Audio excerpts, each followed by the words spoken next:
Okay, so good morning, everyone. I'm going to start the lesson proper. So this lesson is all about wealth creation roadmap. Okay, so I've upgraded this version, basically every year. Okay, so every time we have new scripts, and they're going to pass it to you, so they can always speak to your clients. Okay, and also this roadmap, take note, it's a slides.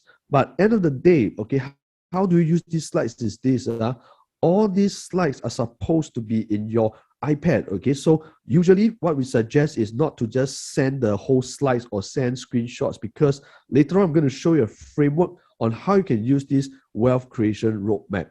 Okay, so this wealth creation have helped a lot of our agents, make more than 100,000 in a single month. So if you are looking to do that, okay, you want to sharpen your sword, you want to upgrade your knowledge, okay, this is the kind of training that you need to attempt. Okay, so again, thank you so much. I'm going to start the lesson proper. So first slide I've added, okay, to the wealth creation roadmap, okay, is this slide. Okay, so it's called the OPP method. Okay, so what does OPP stand for? Okay, so if you want to remember, it's called opportunity. Okay, what's the word again? It's called opportunity. Okay, so whenever you think of you want to meet a client, you have to think of this word called opportunity. So I call it the real estate opportunity talk. Okay, in short, I call it the OPP method. Okay, so why is this OPP important? Because all these years we've been training agents, so I found out that maybe because I didn't come up with a framework, so it's not easy for agents to understand how to really harness the power of this wealth creation roadmap. Okay, so I'm going to go through the first O, right? OPP. What does OPP stand for?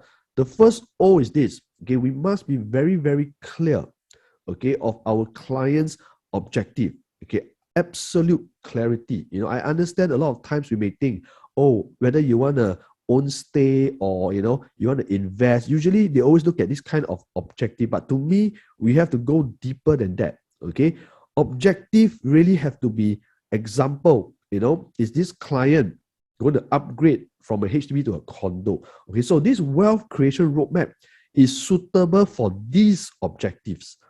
Okay, because every skill, every sales kit, is for a different kind of customer. But this wealth creation roadmap is created specially for this category of buyers. Okay, so what kind of clients are they? There are clients that want to upgrade from HDB to condominium. Yes, you will use this wealth creation roadmap. Okay, for clients that are looking they are thinking whether should they buy a HDB or condominium, right? So they are first-time buyers. They're thinking, oh, should I buy a HDB or a condominium, right? As the objective. Okay, you can use this wealth creation roadmap. Also, for clients that say, hey, I want to know how I can protect my HDB from depreciation, right? So these are the things that they are worried about. So the objective is, they'll say, hey, Alex, I want to protect my HDB. I want to protect my wealth. Okay, how am I going to do so?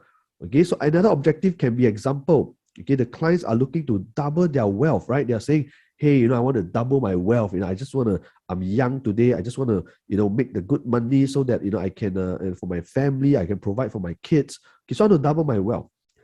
Or they can say, hey, Alex, I think I've made some good money from, very good HDBs. Today I sell 1.4 million. Right now we have HDBs that are selling for 1.4 million. I want to cash out, I want to take this money, what else can I do with it? Okay. Also, you have clients that say, okay, so today, what's my objective? Okay, I have an objective of looking to buy for capital gains. Okay, that's one objective. From there, later on, you can open up something else, right? So also they may say, hey, no, Alex, I really don't think capital gains is the way I want. I want to have something that has good rental return, right? Good rental yield over the next 3 to 5 years. Where can you help me find? Okay, so these are very good objectives, that actually you can use this wealth creation roadmap. And the last, I put this word wealth creation roadmap because some clients, they may not have an objective. Okay, so if they don't have an objective, they don't have a goal in mind, you have to open them up. You have to open the client to an objective. So sometimes they may tell you, hey, I don't have any plans. I stay here. I'm in my comfort. I don't want to do anything. So can you still talk to them? Can you still open them up? Yes. Okay, using the OPP method, okay, opportunity talk, right? You can sit down with them. You can say, hey, let me just share with you how you can create more wealth for yourself. no worries, you don't have to sell. I just want to share with you, what I've learned through the wealth creation roadmap. Maybe from there, 2, 3 years down the road, you may have a different thought. You can look for me, right? So this is how you can open the client up. Okay, so objective is very important. Only after you settle the objective, okay, then you can understand and dive deep into their profile.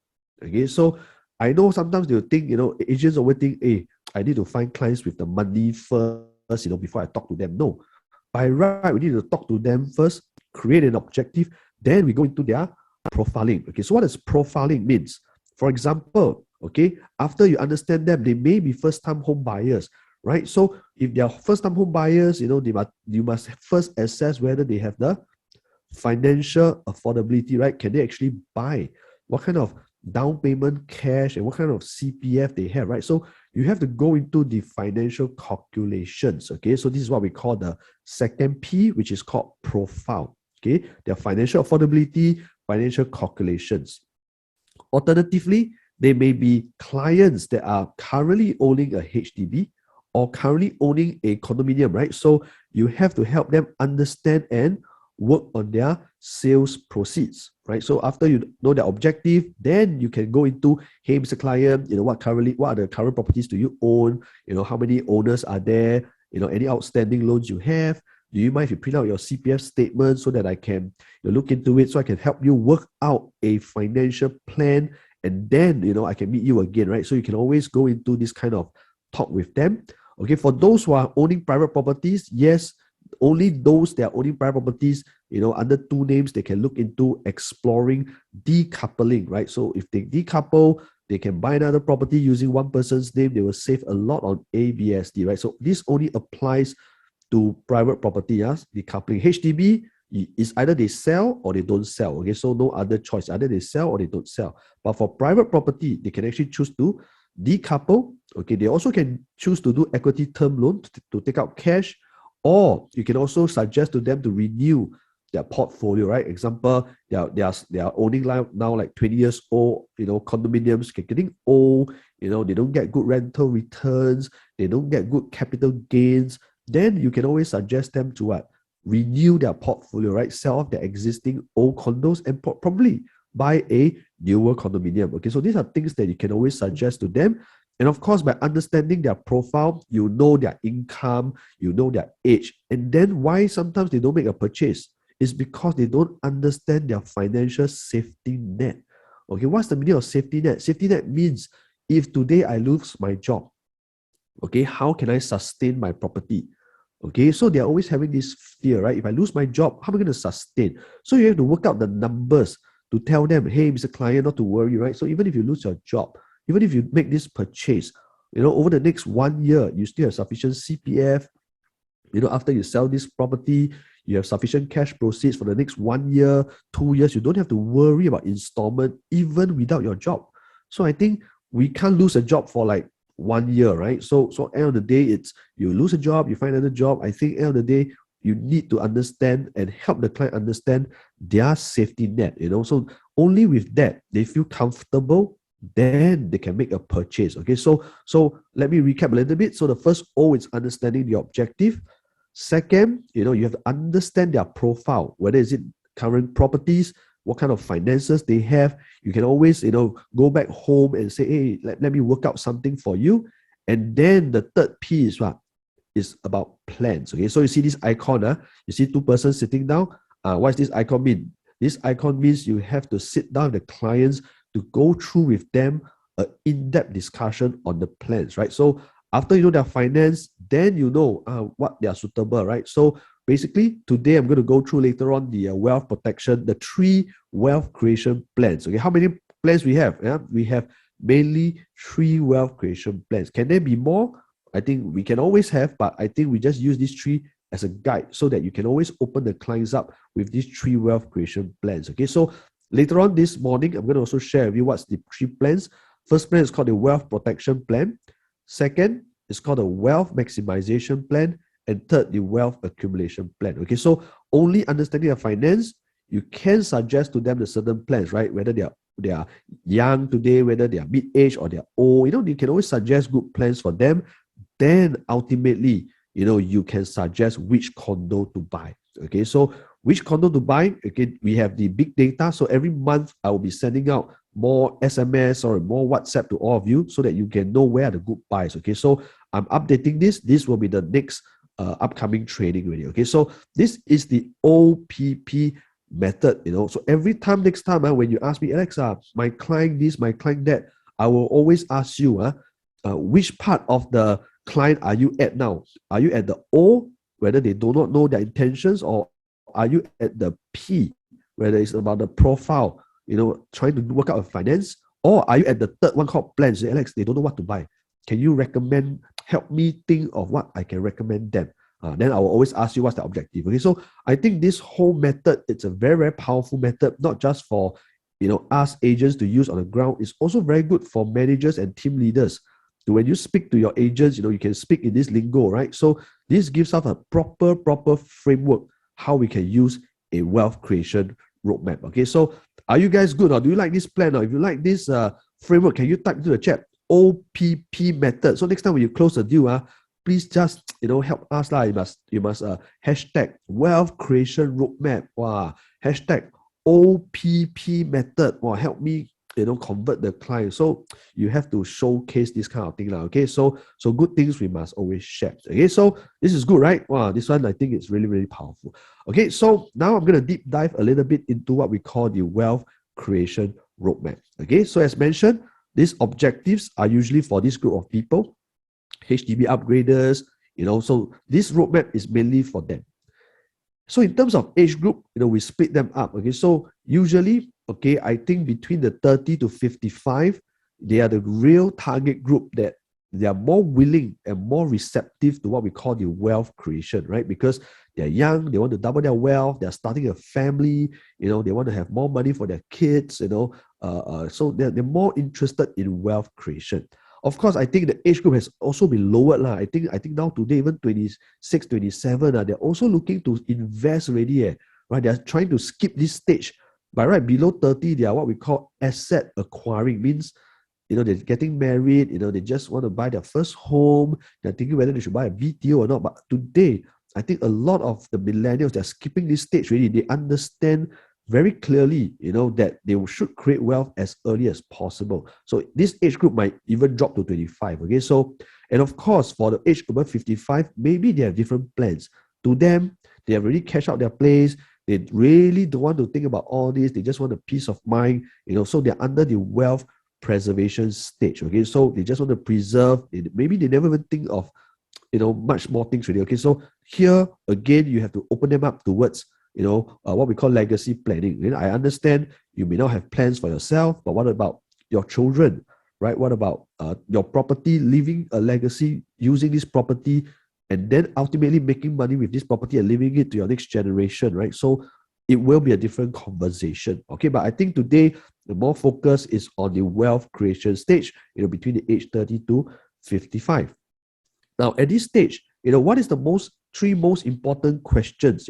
Today, 79% of homeowners own a HDB. Okay, so this is in Singapore context. 79% own HDB. The rest, they actually own private property. Okay, so this wealth creation roadmap, okay, is really, really targeted for a lot of HDB upgraders especially. Okay, so first question they always like to ask, okay, so is my HDB an asset or liability? So they always ask this question. So if you think it's an asset type A, if you think it's a liability type L, so just type in the chat so that you can see where are people heading. Okay, so is it an asset or liability? HDB, what do you think?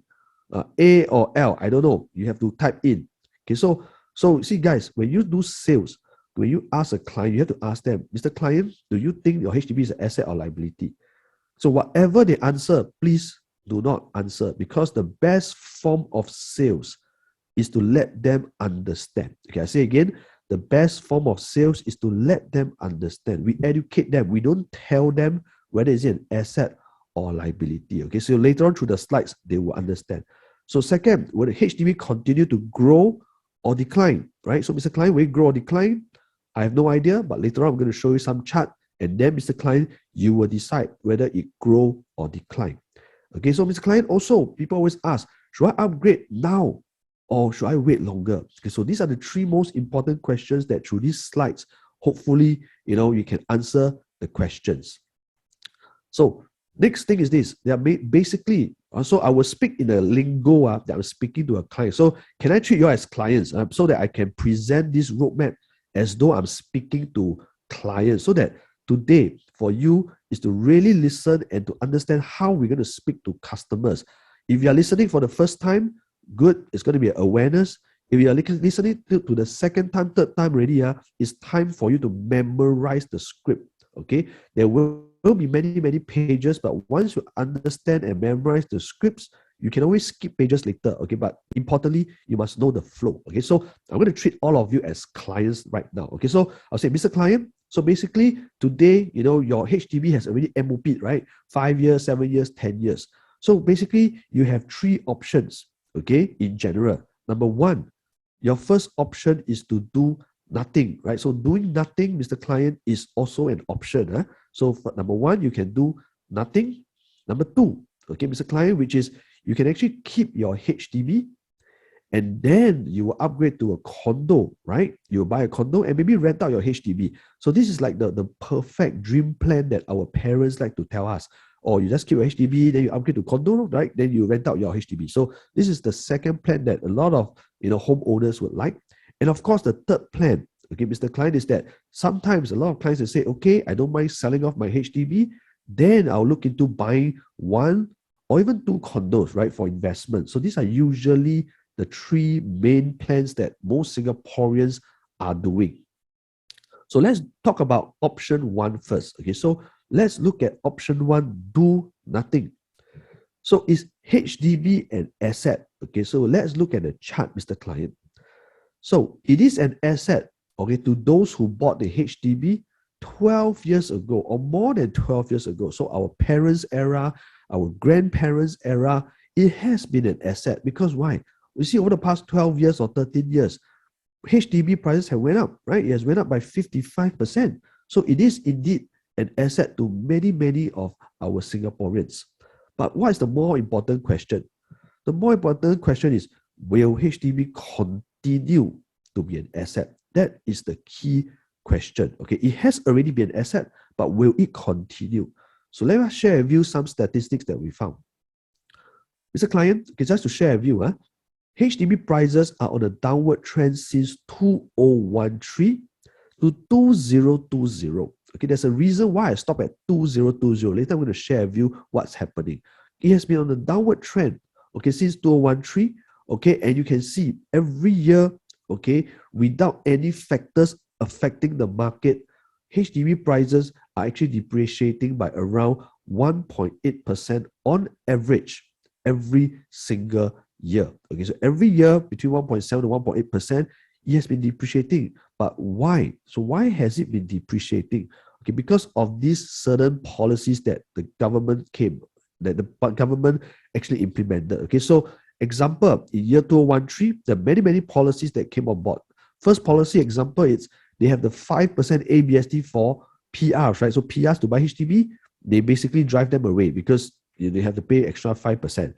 Okay, they also tightened the use of CPF usage for those less than 60 years, right? So that if your HDB is more than 40 years old, they have new rules behind it. So later I'm going to show you. Okay, they also tightened, okay, the mortgage serving ratio. Okay, from last time they don't have all these, but now you can only use 30%, okay, of the MSR to take a loan, right? So for HDB, the MSR is kept at 35%. For banks, it's kept at 30%, which means, Mr. Client, if you make $1,000, you can only use $350 or $300 for your installment. So this has been controlled since 2013. Okay, and also your loan tenure from 30 years has been reduced to 25 years. Okay, also PRs, when they buy HDB, they cannot sublet the whole flat. Okay, so these are the policies that came on board.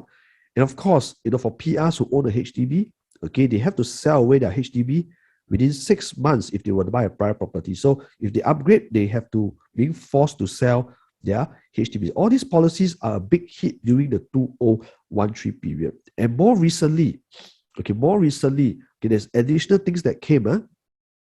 which is in December last year, okay, 16 December 2021, by right, if we were to take a HDB loan, we can loan up to 90%, which means your down payment is 10%. Okay, but today, your down payment minimum has to be 15% because the LTV has been reduced to 85%. So these tweaks have just happened. So we haven't really seen the impact of it, but it has just happened only since December. So what does it mean? Okay, this also shows you that because of a lower LTV limit, okay, younger buyers buying older flats are not able to get full loan. So today, as a young buyer, okay, if you want to buy a old HDB, sorry, HDB will actually lower your loan. Okay, so this is the whole reason. So I'll give you one example. If today you are a young chap at 30 years old, okay, so let's look at the chart. So if you are at 30 years old, you want to buy a Tiong Bahru, maybe at a 50 years old Tiong Bahru. So you look at chart, 50 years left, and then at 30 years. So you see this 60 means HDB or even the banks, they will only loan you 60%. That means you have to have a down payment of 40%. Then you can buy this old HDB. There is a reason for this. Okay, so this is what I'm going to share with you here. So they don't want to let young people buy old HDB. Reason, later I will share more with you. So this is how we look at the chart. So just one more for example, if you are 21 years old, you just get married, you want to buy a Tiong Bahru 01, 50 years old, sorry, HDB will only loan you 50%. So this is a very important chart that if you have a young buyer that wants to buy an old flat, you have to refer to this chart. And not only a HDB LTV limit is limited, okay, even CPF withdrawal is also limited, okay, which means, let's go for example, if you are 21 years old and the HDB is 50 years old, left 49 years old, sorry, CPF, you can only use 54%.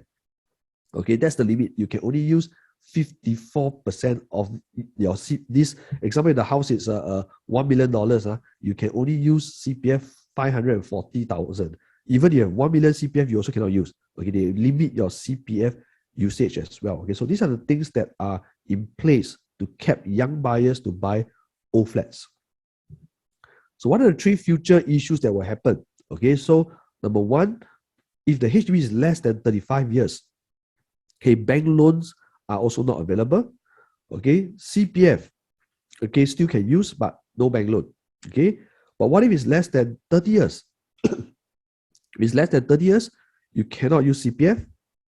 Okay, and if it's less than 20 years, no bank loan and no HDB loan as well. Okay, so these are what's going to happen in the future. So it may seem a bit early, but guys, these are things that will happen sooner or later. So we have to be very aware what's happening. Okay, so these are news articles that came out, okay, 2-3 years ago, right before the pandemic, right? So we were always very, very concerned about HDB lease decay. Only the past 2 years, we were very concerned about health, very concerned about the pandemic. But actually, today when the economy starts to reopen, trust me, people will look back into all these things that are happening again. So don't wait until then. Okay, so what was the worry? They're worried about HDB being a depreciating asset. Okay, and also a lot of debate talking about the great lease decay. So all these things came out in like 3 to 4 years back. So let me zoom in. What is the whole talk about?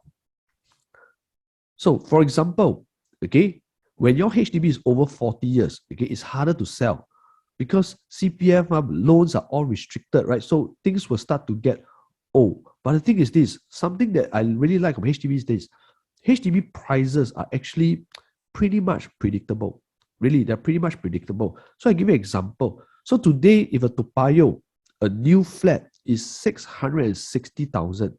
Okay, you look at Toa Payoh, there's new flats maybe at 660,000, for a 4-room, for example. And you can look at the old ones, maybe, less than, maybe they're 40, 50 years old. What is the price for a 4-room there?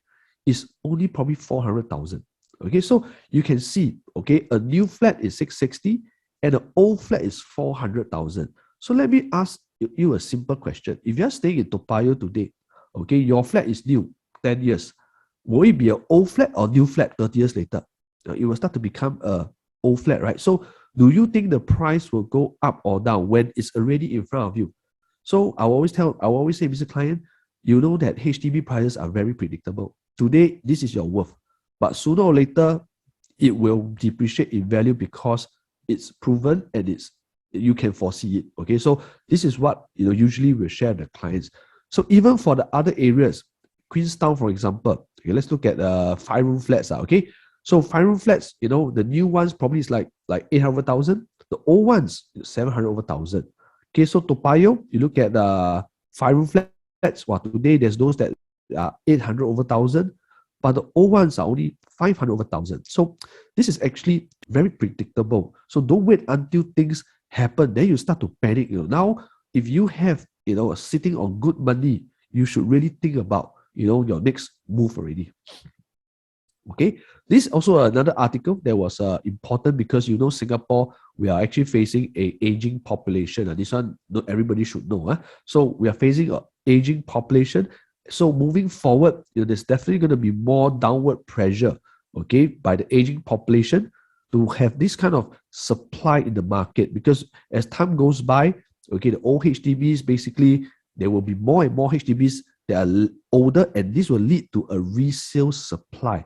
So imagine all the old flats start to sell. Okay, do you think you will get high price or not? Won't, right? So when that happens, when people start to get educated, more and more people understand the value, more and more understand the reason why they should, look into a different asset, then you will see more and more supply coming to the market already. Okay, so this again, okay, definitely will come because why? We are all aging. So as we get older, okay, all these flats will come into the market itself. So what are the reasons, that HDB prices continue to fall? Okay, what are these reasons? So I've actually summarized it, but just in short summary, okay, for example, for private owners that are not allowed to buy HDB, right? So in 2010, private property owners today, okay, are not allowed to buy HDB unless they sell their private property. Okay, because last time, why HDB price always go up? Because people with money, they own GCB, they own private condo, they go and buy one HDB for fun. Then they go and, just speculate and then rent it out. So today, this demand is not there already. Okay, so there no longer is this kind of demand. So our parents tell us, hey, last time I make money, because there's policies that allow it to happen. But today, no. Okay, private properties owners, they cannot buy HDB for fun already. Okay, so that's why people, the rich, are actually not speculating HDB anymore. And of course, ABSDs are incurred for PR, okay, which means the demand for this goes down. They anyway going to fork out so much cash, they might as well buy a private property. So the PR demand starts to gravitate towards the mass market condominiums. And of course, through tightening of loans, demand is affected. Okay, HDB, you can only loan 30 to 35% in terms of your MSR. Okay, but for condominiums, it's different. You can be 55%. So that's the main difference. And of course, okay, there's a revision for HDB loans. Last time you can loan up to 30 years, but now 25. Okay, which means installment goes up, right? So when installment goes up, by right, their budget is for a 500,000 HDB. No choice, they have to be 450,000 because installment is hurting them. Okay, so this group of people, I think installment is very, very important. Okay, so for PRs, again, okay, they cannot rent their house, whole flat. That's why they no longer want to buy a HDB for investment. They really can only buy for own stay. Okay, so for PRs, okay, who own a HDB, they must sell their flat. So those that today, PRs, they say, okay, I've stayed enough, I want to buy a condominium, they are being forced to sell their HDB. Okay, they cannot hold on to it. So this again, increases some of the supply in the resale market. Okay, also the government in 2013, look at the dates, all 2013, the government has kept the PRs from buying. They have to wait 3 years. Both the husband and wife must wait 3 years before they can buy a HDB for a PR. Okay, so some they say, I cannot wait, I really cannot take this wait. No choice, you have to buy a private property. Okay, so number 8, which is very important, a lot of people don't see this because maybe some of you are not in the market yet. But let me share with you, in 2014, since 2014, okay, last time our HDB valuation can be, we can get value before we buy. But today cannot, okay? We have to buy already, then you can get the HDB valuation. So there's a difference down here. If you have a valuation first, then you sell, okay? Owners can also always speculate the COV, but today it's like a blind, you're blinded, you just have to buy first and then you wait for the valuation. This actually what reduces the speculation, okay? And also HDB will provide the valuation instead of private valuers. So in the past, okay, private valuers can speculate the valuation, right? 1 million, they can say, hey, the valuation is 1 million match, no problem. But do you know, moving forward, okay, HDB has the power to control prices. Very simple. If they see a lot of $1 million properties, all they need to do is to give you valuation at 800,000. Then you cannot speculate really, right? So with the high COV, prices of HDB can be controlled. Okay, so this is something that a lot of people don't see. So this is why HDB needs to take control of valuation, because HDB is meant for majority of Singaporeans. Okay, it's not for it to climb up in price. Okay, so also there's a lower LTV to 85, which is just recently. I think at the typo is 16 December 2021. Okay, so this was the most recent one which I just added in. Okay, so with all this, today as a HDB buyer, okay, would you buy a old HDB or new HDB? Right? Can you tell me now? Can you type in the chat? So today you are a young person. Will you buy a new HDB or will you go and buy a 40 years old, a flooring crack, piping leakage, and then the community is different, right? So usually they are being deterred from buying an old HDB, okay? Not just because of environment or maintenance. It's really because of all the LTV and CPF limitations. Okay, then they say, then what other choices I have as a HDB owner? Okay, as a HDB owner, what are the choices I have? So this slide is actually taken out from HDB. Okay, so HDB actually give us these suggestions. Okay, so they tell us, okay, so Mr. Alex, so you stay in the HDB now, what are the choices you have? So first choice you have is called the silver housing bonus. Okay, so if you were to downsize, I'll give you extra 20k. Or so if you from a 4-room flat, you downgrade to 3-room flat, I'll give you extra money and things like that. So this is your first solution called silver housing bonus. Second, okay, you can just rent out your flat and rent out your flat to get extra money, right? So you can stay, I don't know where I'm going to stay with your parents, stay with my kids, anything, right? So you just rent out your flat. Third option, say, oh, you rent out your rooms, right? So you rent out rooms, you can get extra income, right? You have to stay with a stranger, but yeah, this is a solution for you, right? So this is how you can unlock the value of your HDB. And number 4, they say, okay, if all this still doesn't work for you, maybe you can sell back some of the lease to HDB. Then from there, I give you some monies, so you just sell back some. Like today, if you have a 60-year lease left, you can sell back to HDB 30 years, right? So later I'm going to share with you all these plans and see whether is it interesting or not. And this is your retirement plan, Mr. Client. These are the plans that are supposed to be for Singaporeans, and you can see whether later does it appeal to you. Downsizing by silver housing bonus is by HDB. So to be in order, okay, for you to have this retirement plan, Mr. Client, you must be above 55 years old. Or if you're younger than 55 years old, sorry, this one doesn't work for you. It's called silver. Okay, so you have to be above 55. Okay, so, and you have to be buying a smaller flat type. That means from a 4-room downgrade to 3-room, or from a 5-room you downgrade to a 4-room, then you can be eligible. And when you are eligible, you receive up to 20,000 cash, right? So regardless of how much you sell, how much profit you make money or don't make money, government give you 20,000 for your retirement. Does this sound interesting or not? So if it's interesting, type yes. If it's so, you just type, I don't know, so, all right? So 20K for your retirement, just like that, your retirement plan.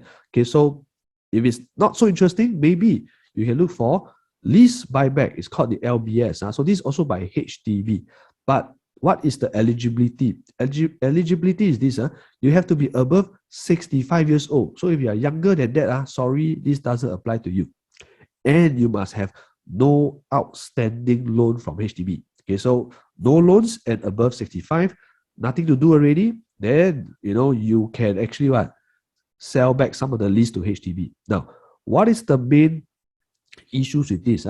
So there's no ownership in the second, and you have to have no ownership in second property. Your income has to be less than 12,000, and above 65, and no outstanding loan. So when this happens is this, when you sell back whatever to HDB, take note, you may not sell the flat after that already to the open market. That means you already confirm sell to HDB, half of it, whatever value, they also don't bother already. So it doesn't really matter to you already. You already sold back to HDB already. So if you pass away, the balance remainder, will go to your next of kin, which is prorated. So all this is for those who are above 65. So if your value, I'm going to later on, there's a breakdown. I'm going to show you how exciting this is. So this is one plan called LBS, lease buyback scheme.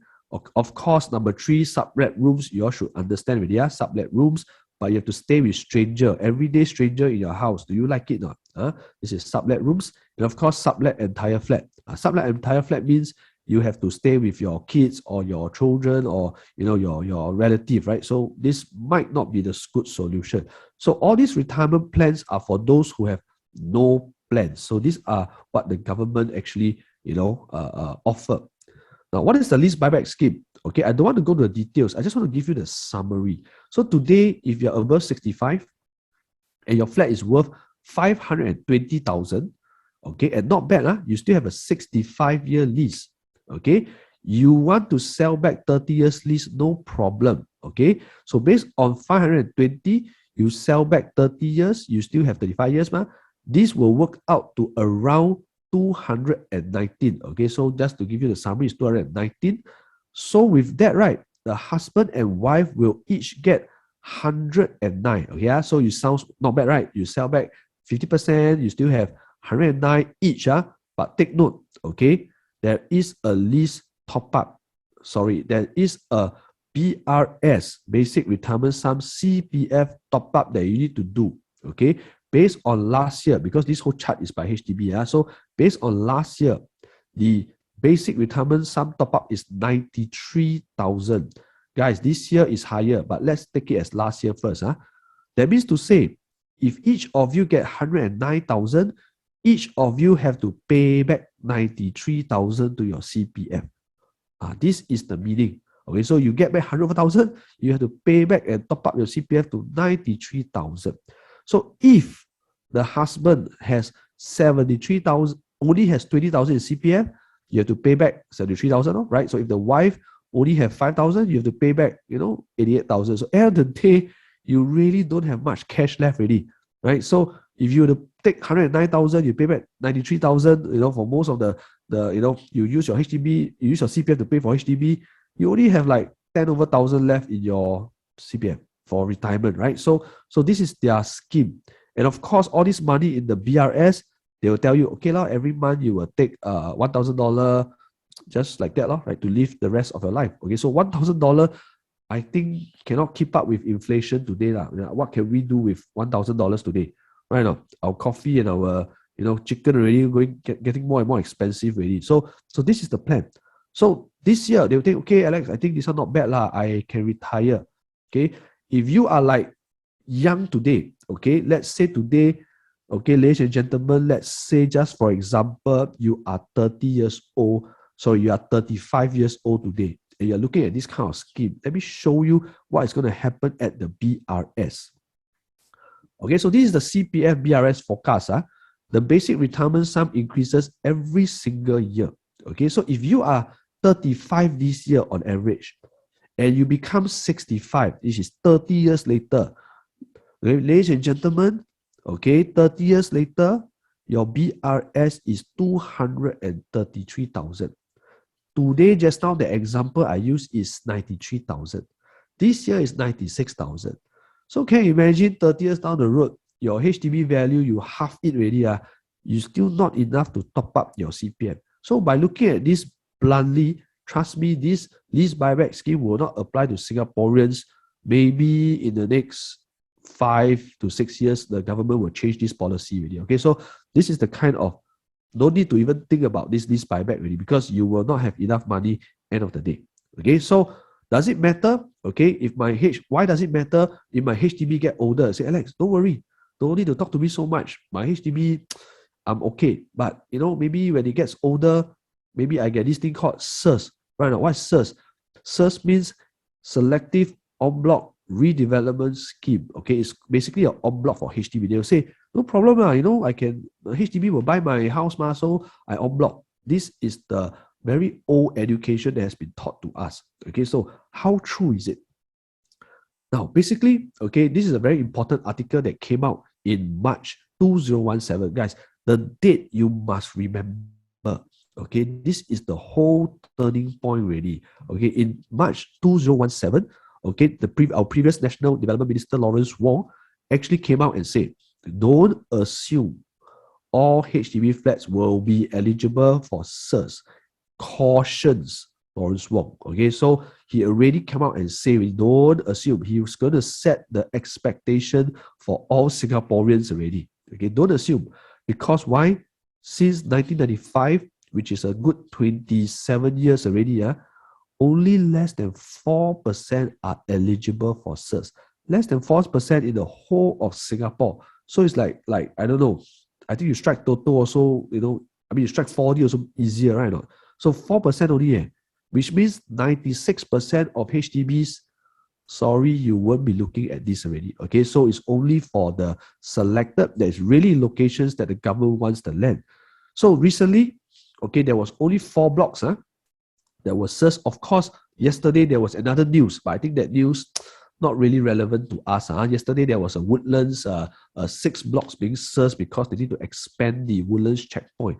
But I think in all honesty, in real estate terms, okay, there's only 600 units that are SIRS in nearly 4 years, which is in Ang Mo Kio. 4 blocks in Ang Mo Kio only, in 4 years. So this is the kind of expectations that is happening. You don't really get a chance to SIRS or en bloc. Okay, so don't even bank on it. Okay, and again in 2017, okay, the same year, we take note of the date again. Okay, they actually said, okay, leasehold will depreciate to 0. Okay, and it will return back to the government, right, which is actually the landowner, and in which HDB, okay, you will go back to HDB, right? So for private property, you will go back to SLA, and for HDB, you will go back to the state. It will depreciate to 0. So the message was loud and clear. Okay, for most of the flats, okay, the land will be returned back to the state at the end of 99 years. Okay, that's why all this news, okay, there's more and more analysts that came out that said, in the lease of the HDB will expire, the value will go down to 0. Okay, so this is where analysts already plot out, when roughly the fastest lease decay. So you can see, once it hit less than 40 years, everything dropped like free fall already. Okay, because things are old, you can't get loans, things are just spiral downwards. Okay, so don't wait until then. Then you say, Alex, then you say, why are we saying all this? Are we here to scare owners or no? Okay, our job very simple. Today, as real estate salesperson, our job is to advise. My job is to educate owners what is going to happen, okay, which is the truth. Okay, so we are not there to scare or fear monger. No, this is what is really happening. So end of the day, okay, the client then wants to know, what is the difference then? How am I going to protect my assets, right? So there is a main difference between a HDB flat and a private condo. Okay, so now let's look at it. For HDB, okay, the land belongs to the government. Okay, so it belongs to the government, and HDB decides for en bloc. Okay, so for HDB, it is HDB that decides whether should it be en bloc or not. And for HDB, the mortgage serving ratio is around 30 to 35%, right? So that's the MSR. So your loans are really low. That means you make $1,000, you only can use $300 for installment. Okay, the value of the asset is locked. Later I'm going to explain to you. So today, even if your grandparents bought it for 80,000, well, last time Bishan 80,000 very cheap. Today, well, maybe 400,000, not bad, but the assets are locked. You cannot do anything with it. Okay. So again, as mentioned, the valuation is determined by HDB, which means prices and valuations can be controlled. Okay. And ultimately, this one are very important. Okay. In the year 2018, there was a talk, by a lot of by our minister at our ERA conference. Okay, so I think there was a question posed to them. So they said, so if HDB prices, were to fall to zero in future, then what about our next generation? Who's going to take care of our next generation? I thought my HDB is supposed to pass to my next generation because my grandmother, my mother always tell me, that this HDB will always pass to the next generation. Right? Wasn't that the plan? Okay, so of course that was the plan, but that was the plan for our pioneer generation. Okay, they were the ones that built Singapore. And that time, we also know that that was the guarantee by that time. Then's what we call ministers, right? They say that if you buy HDB, you support us. Wow, next time your HDB will appreciate in value. Then you have the value, and then you can retire. So that was like the plan for the pioneer generation during the building of Singapore. But today, sorry, that plan is no longer applicable already. Okay, so then what about our next generation? So the minister said, don't worry about the next generation. Okay, because your HDB is not for your next generation. The HDB is for you to stay and to retire. Next generation, no problem. The government will take care of our next generation. Then we think, wow, how would our government take care of our next generation, right? So can you tell me, give me one example. How can government take care of next generation?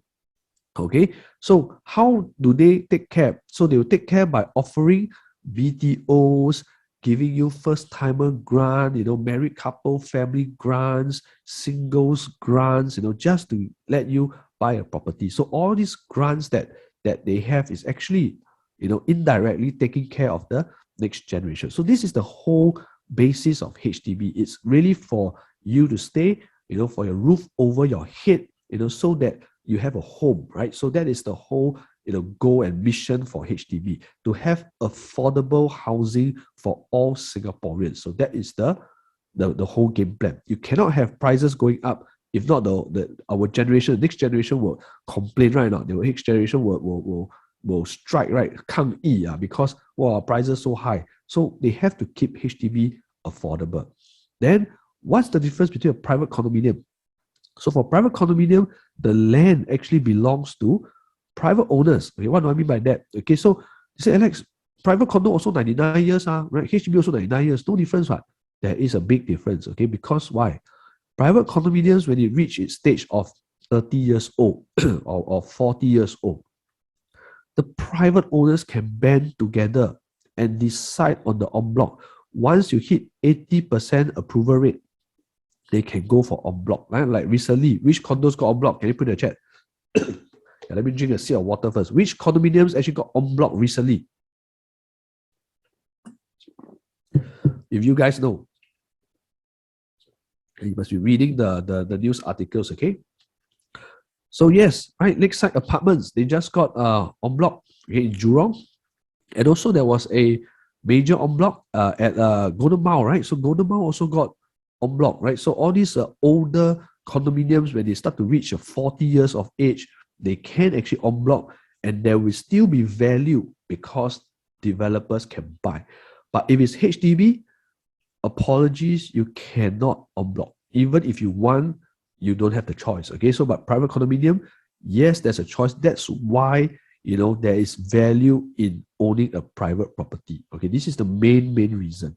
Okay, of course, one the other reasons, one of the main differences is that you can take more loan for your private condo. Okay, so if HDB, you can only take like 30% MSR. Private condos, your TDSR is 55%, which means with the same income, okay, your HDB, you can take a loan of 300,000. Your private condo, you can take a loan of 550,000. So they allow you to take more loan. Okay, so this is the whole meaning of the TDSR. and you're able to unlock cash value in future. Okay, so private condo, if today, well, you buy, let's say if 10 years ago you buy 500,000, today it becomes 1 million. Okay, the extra money inside, ladies and gentlemen, you can take the money out. You know that or not? In terms of an equity term loan. Okay, so why do you see how come to send kids overseas is very expensive, right? Sometimes it's like 300,000. Wow, I want to send my kids to Australia. Then you want to save 300,000 is very, very difficult. True or not? Cash. But if you bought a property, let's say 1 million, and today becomes 1.5 million, you can take out 300,000 anytime, okay, from the property and fund your kids overseas. Okay, you don't have to save a single cent. You don't have to eat Maggie mee every day to save this money. And not only that, the money that you take out, the interest rate is same as your home mortgage interest. Compared to if you take a loan of 300,000, a study loan, well, I think your interest is going to be super, super, super high. Okay, so I think that's not viable. So that's why you can see sometimes why, how come they can unlock value. Okay, this is why some of the perks for private property.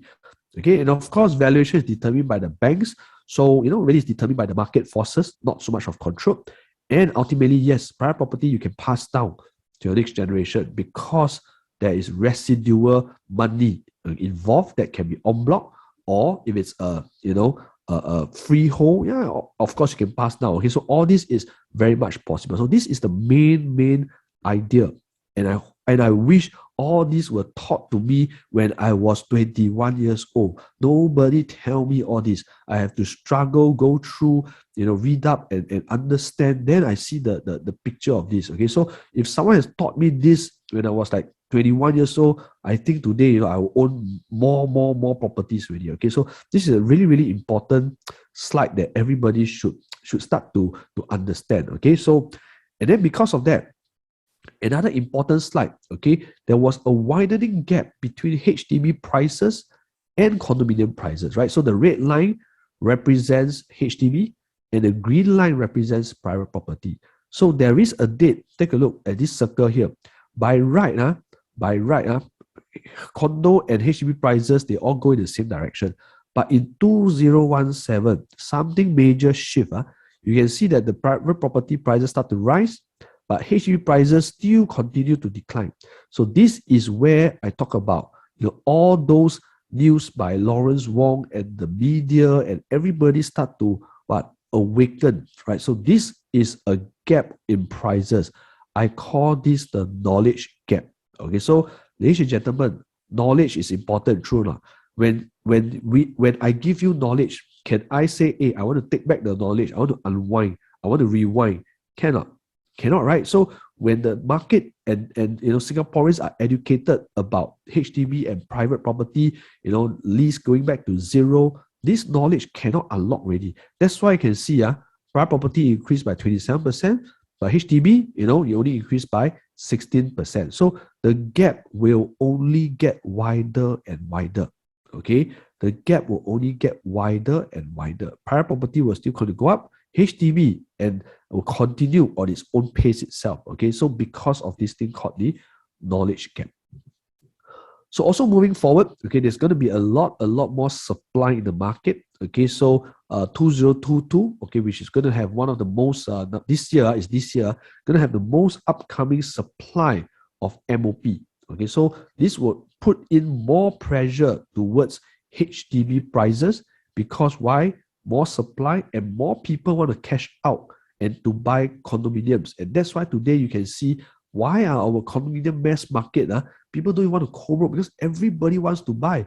You advertise a mass market condo, you will have like 30 viewings already. So this is what is happening today. A lot of people trying to sell. So for those who are lucky, right, they still sell at good COV. But moving forward, think back, those 2021, 2022, not everybody sold their HDB yet. So if all these come into play, okay, you will see, that a lot of supply coming up, chasing very little private property. Okay, so this is what's going to happen in the next few years.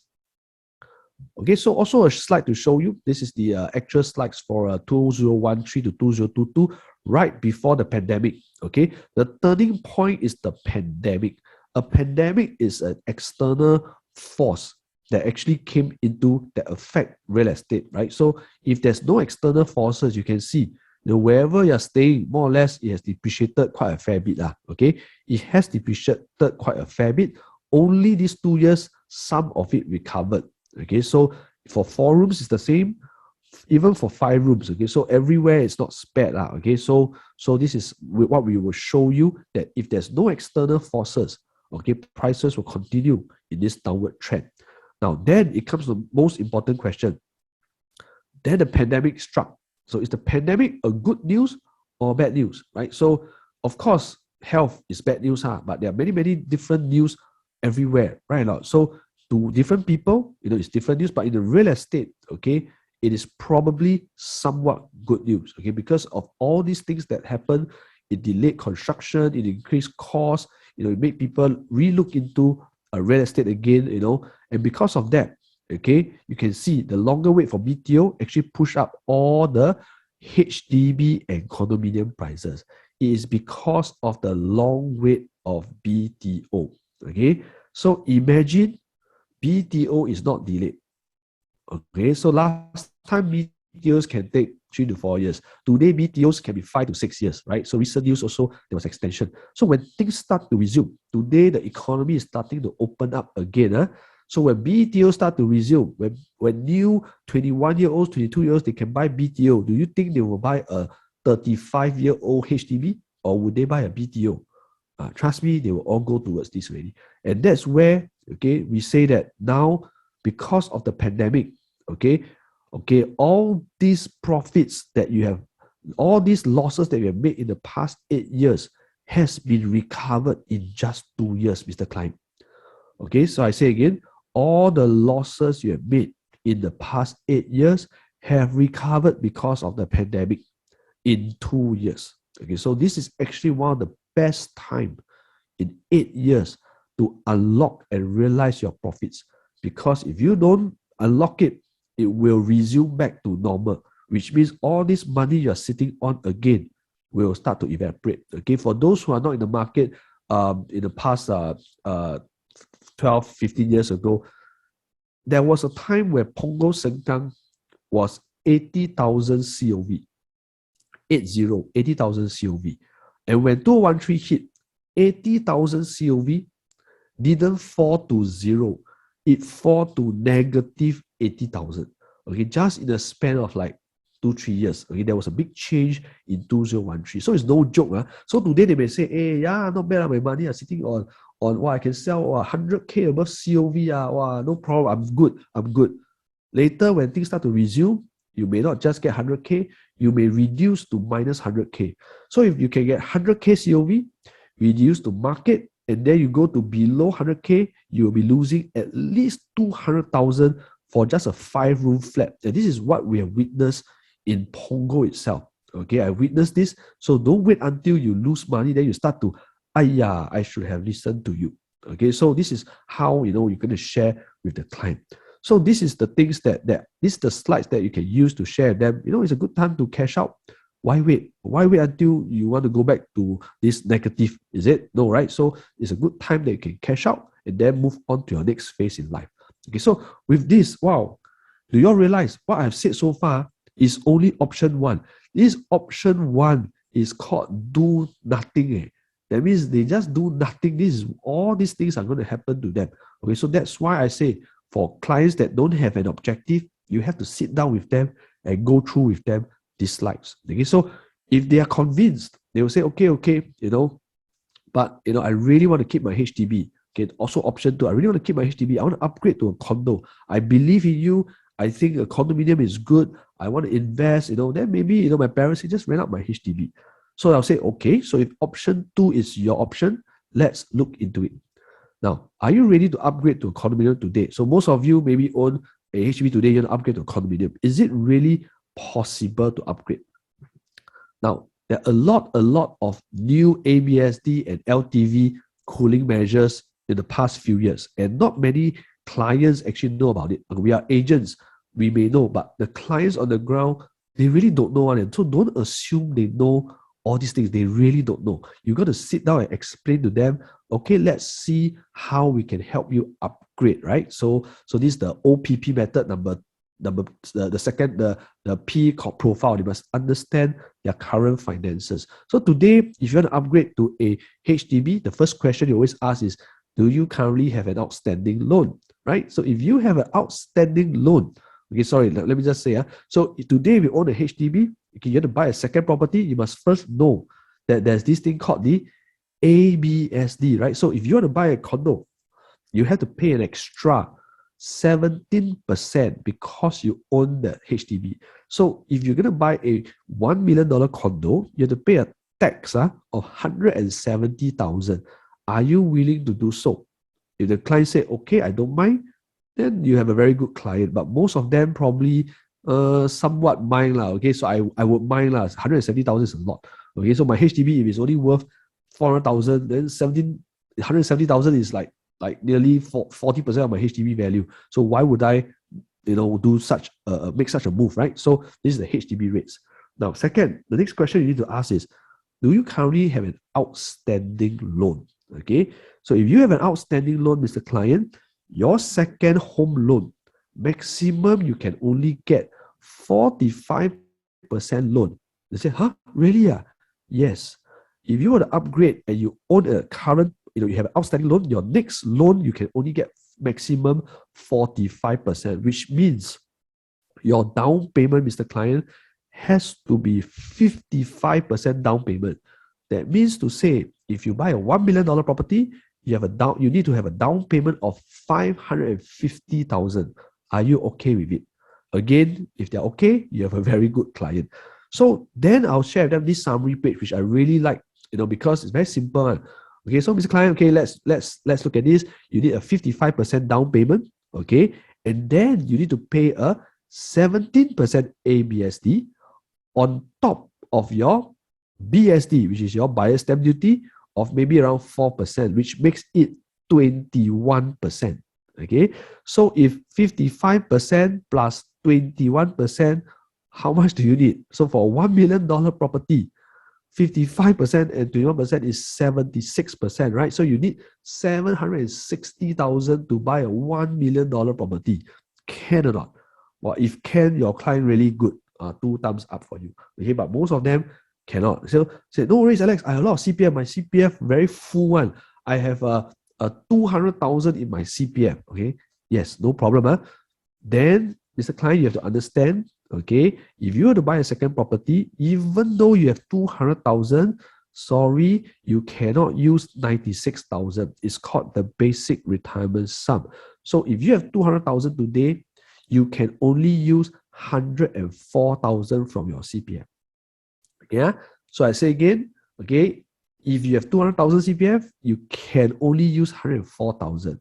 And if you only have 100,000 CPF, sorry, you can only use $4,000 only. So your CPF is like nothing much already. Okay, so this is the CPF policy for second property. Okay, first property, if you sell, you can use 100% of your CPF. Okay, but if it's a second property that are using CPF, sorry, you cannot use 96,000. Okay, so I hope you guys understand these slides itself. These are the problems that are deterring people from buying a second condominium. Okay, so these are deliberate by the government, right? So they don't want everybody to go and speculate condo because people know, okay, that it makes money. So they don't want normal people to go and buy and speculate the private property market. Okay, so along the way, okay, just to share with you, so even if, okay, you have fully paid the property, okay, you have used CPF, same, okay, you still cannot use 96,000. Okay, so this is the same. So even if you fully paid, you still cannot use the CPF that you have called 96,000.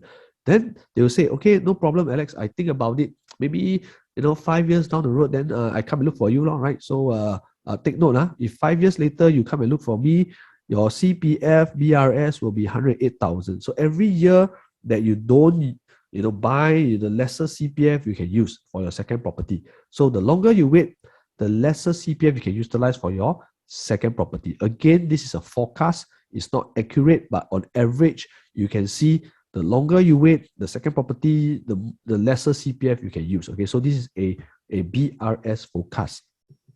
Then, okay, they will always say, Do you know? Okay, we always share them. Do you know? Okay, you're actually losing money on a fully paid property if you have used your CPF, because they always say, hey, I already fully paid already. Why you ask me to do so many things? And they think that they are debt free. Okay, but is that the truth? Okay, no. Okay, because do you know that many homeowners are losing money because of a negative sale? Okay, so what is the meaning of a negative sale? A negative sale happens when you sell your flat and you have zero cash profit or incurring a loss. Okay, I think we are starting to see more and more negative sales already. Yeah? So what is the meaning of negative sale? So one example is this.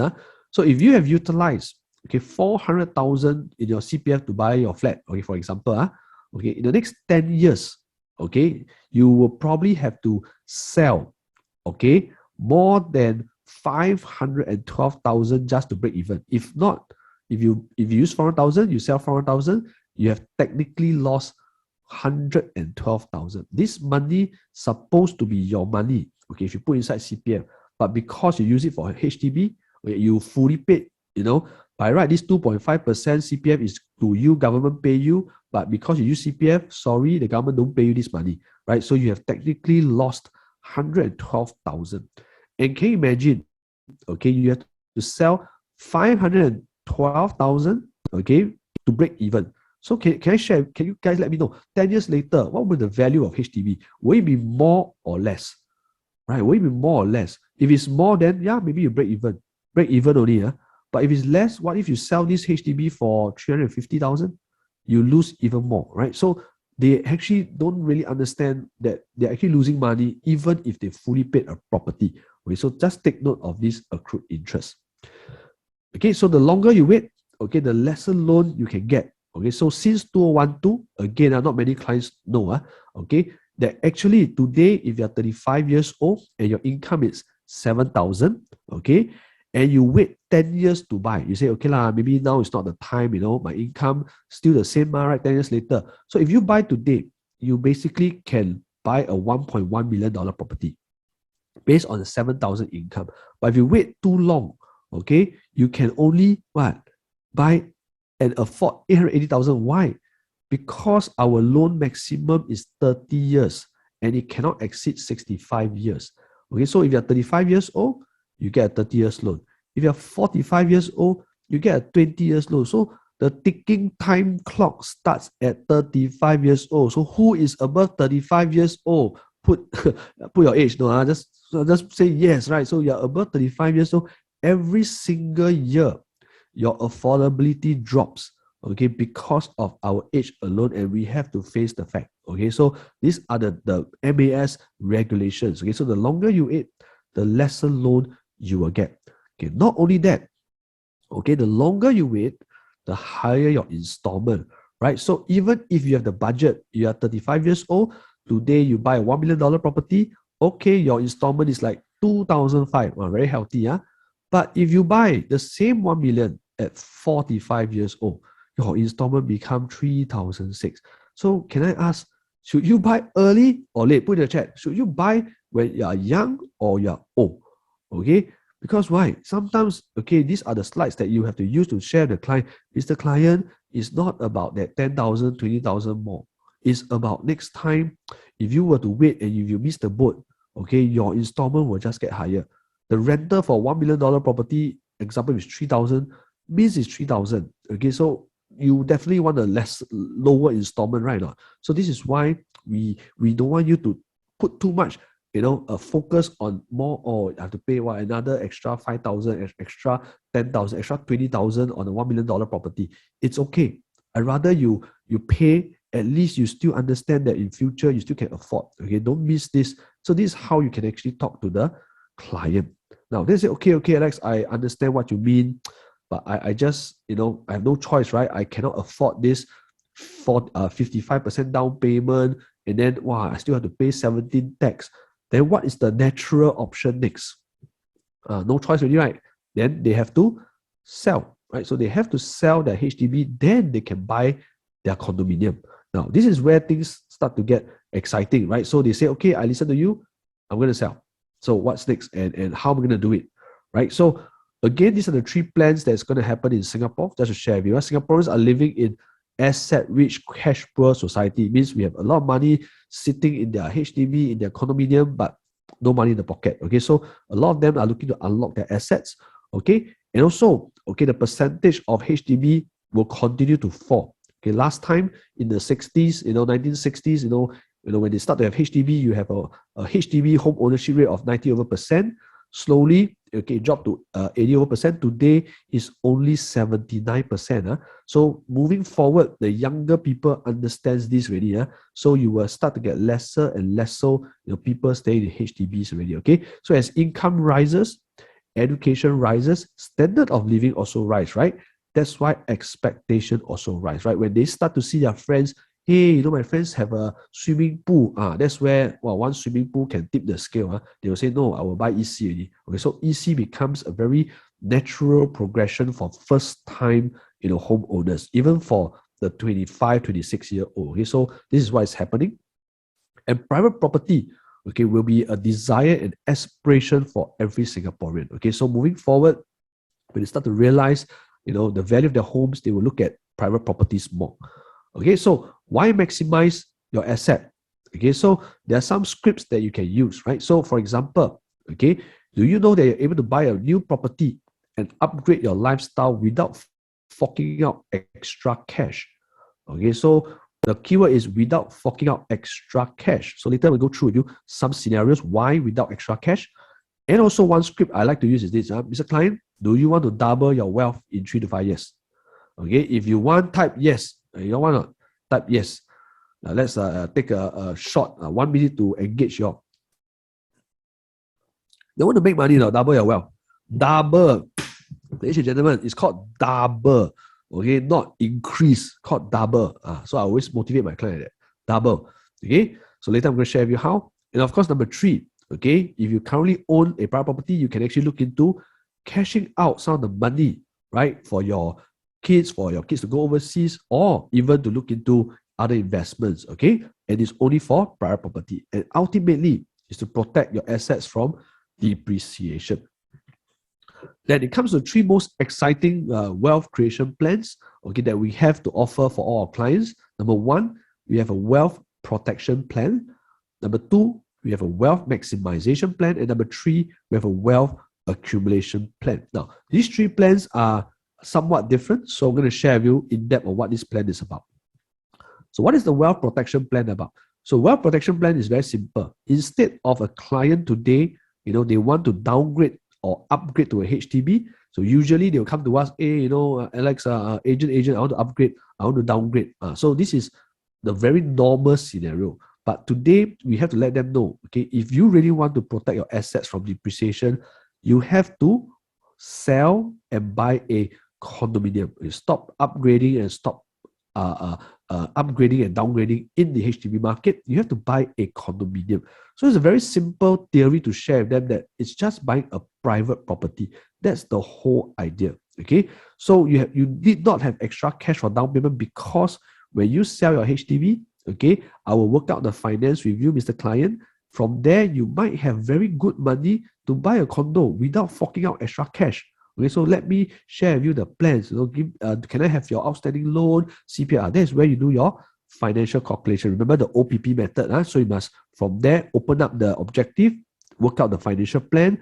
Then you know whether they can afford or not. Okay, so it's also to upgrade a lifestyle. A lifestyle doesn't need to be just for you. It can also be for the kids, to give them a better environment, give them a kind of a different experience. So lifestyle is important. It helps you unlock your current asset, right? Example, your HDB, last time you buy 200,000, or now can sell 500,000. Not bad. So you can unlock. And ultimately, is to protect your assets from depreciation. Because if you look at the charts, today if it's worth 500,000, 10 years down the road, it may only be worth 400,000, right? So you never know. So I'd rather you go and buy into a condominium. Then why do I say that? Because you will profit from day one. Okay, Mr. Client, when you buy a private property, you will profit from day one already. Why is this so? It's because of this. Okay, so is it possible today you buy 1 million and 5 years down the road sell for 1 million? Can you type in the chat? How possible is it? How possible today you buy 1 million 5 years later, you sell 1 million. How possible? Possible or not? Huh? Not really, right? Because why? There's this word called inflation. Okay, so this word itself, it's a big word. Okay, but in the real estate terms, I just felt because of inflation, cost of living, cost of goods and services go up, it naturally just drive prices to go up. Okay, we don't have to do anything. It's not our job. It's the government's job, right? So we just have to buy and sit there and do nothing. Okay, along the way, this has to kick in because the opposite of inflation is called deflation. Okay, and if there's a deflation, it's called recession, and no government wants that. Okay, every country wants inflation a little bit every single year. It can be between 1 to 3%. Okay, so they cannot let deflation happen. If it happens, no problem. 10 years, right? Okay lah, 1-2 years deflation, but 8 years inflation. Okay, so that's how they look at it. Okay, so every country must have inflation. So if only someone would have told me all this when I was young, I would have seen a longer game. Okay, so ladies and gentlemen, okay, just to share with you, this was the latest article. This is in May 23rd, which is like 4 days ago. 4 days ago, okay, it has announced Singapore's April's core inflation rose by 3.3%, fastest in more than 10 years. Okay, it's just like 4 days ago. Okay, so 3.3%, what does it mean? It means, Mr. Client, if you have done nothing, your money has just shrunk by 3.3% from last year until this year. So I will go back to the client and say, Mr. Client, if you have listened to me last year, you bought something today, at least your money won't shrink by 3.3 and maybe it grow by 3.3. Okay, so this is how you should slowly, open up to clients itself. Okay, because not everybody understand that. They always think, hey, I save money, I put my money in the bank. Yes, congratulations, you have just lost 3.3%. You put $1 million in the bank, yes, lost 30 over thousand already. So this is quite important. So again, if you have understand this, last time I would have done something different. So the chief economist for OCBC, they also do anticipate, at least for this year alone, okay, it will probably hit 4%, this year, okay, or even 5%, okay. So we are all seeing inflation this year because of all the global things lah. So I have another training which I done yesterday. If you are very keen on how inflation works, okay, you can watch the other video. Okay, so but all in summary is to share the client that inflation kicks in, you do nothing, you lose money. So then why people buy real estate? Because over the past 20 years, okay, 20 years, okay, whatever happens, war, recession, Lehman Brothers, whatever happens, SARS, COVID, okay, for the past 20 years, okay, it has gained 82%, okay, private property, which means it has gained an average of 4.1% per annum just doing nothing, okay, on average, 4.1%, okay, so inflation every year, okay, inflates by around approximately, okay, 1.7 to 1.8%. That's why, when you see the news 3.3 is actually very, very high, it's very high. Okay, so what are we supposed to do? By right, we should be buying a property to hedge against inflation so that in future, you have money to use. Okay, so this is 20 years. So of course, Alex, 20 years very long. Can we look at shorter now?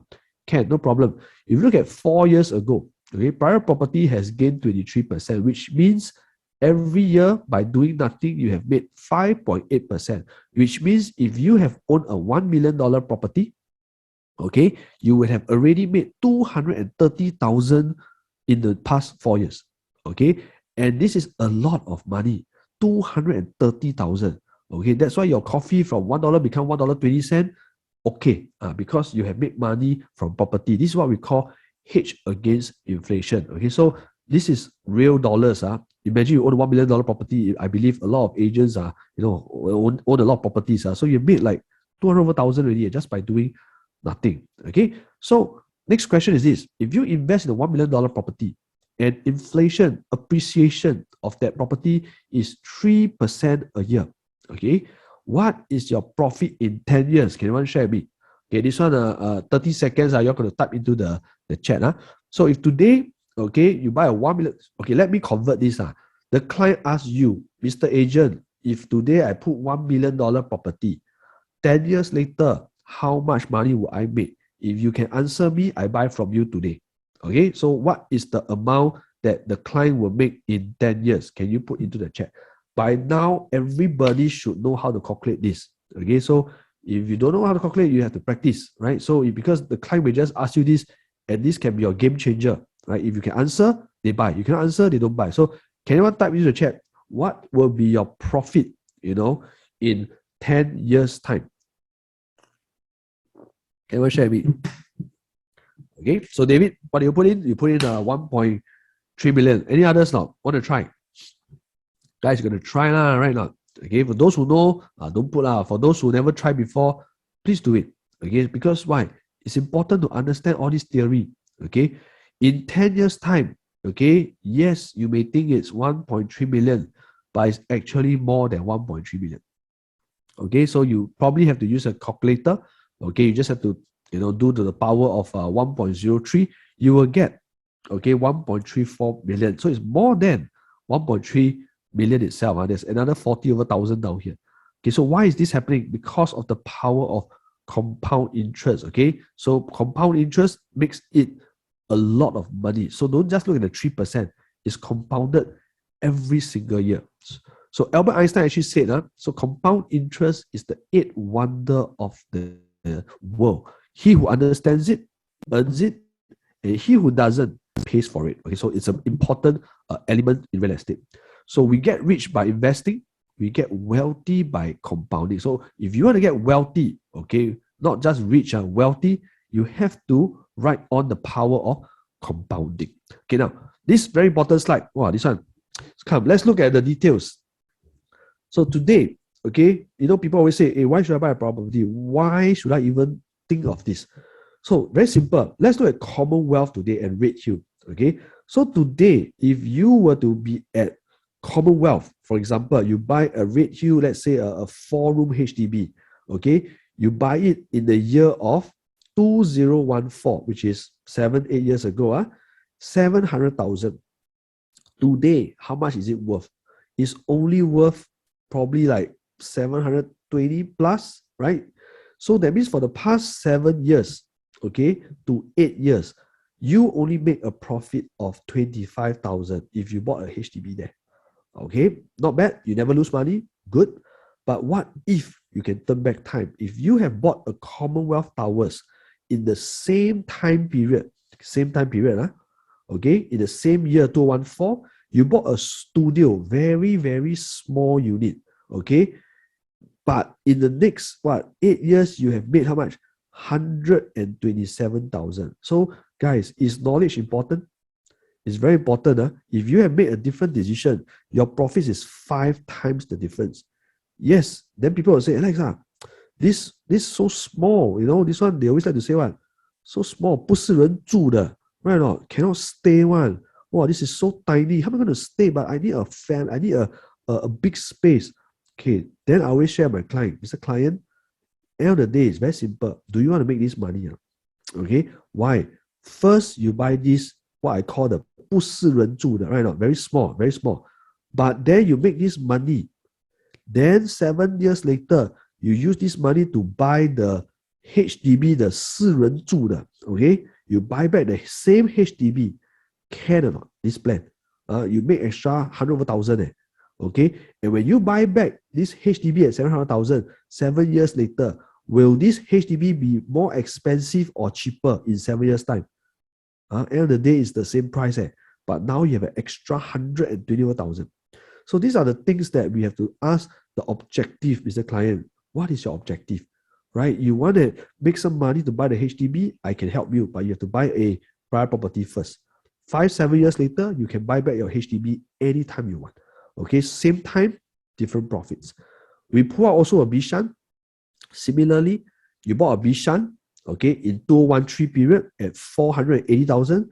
Today is also only, at 840,000. Today is only 850,000. You only make what?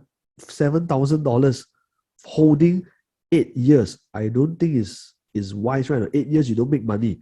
Okay, because this is a HDB. But if you have bought a Bishan, wow, Skyview, wow, last time our DDs, Kenku, they are in charge, right?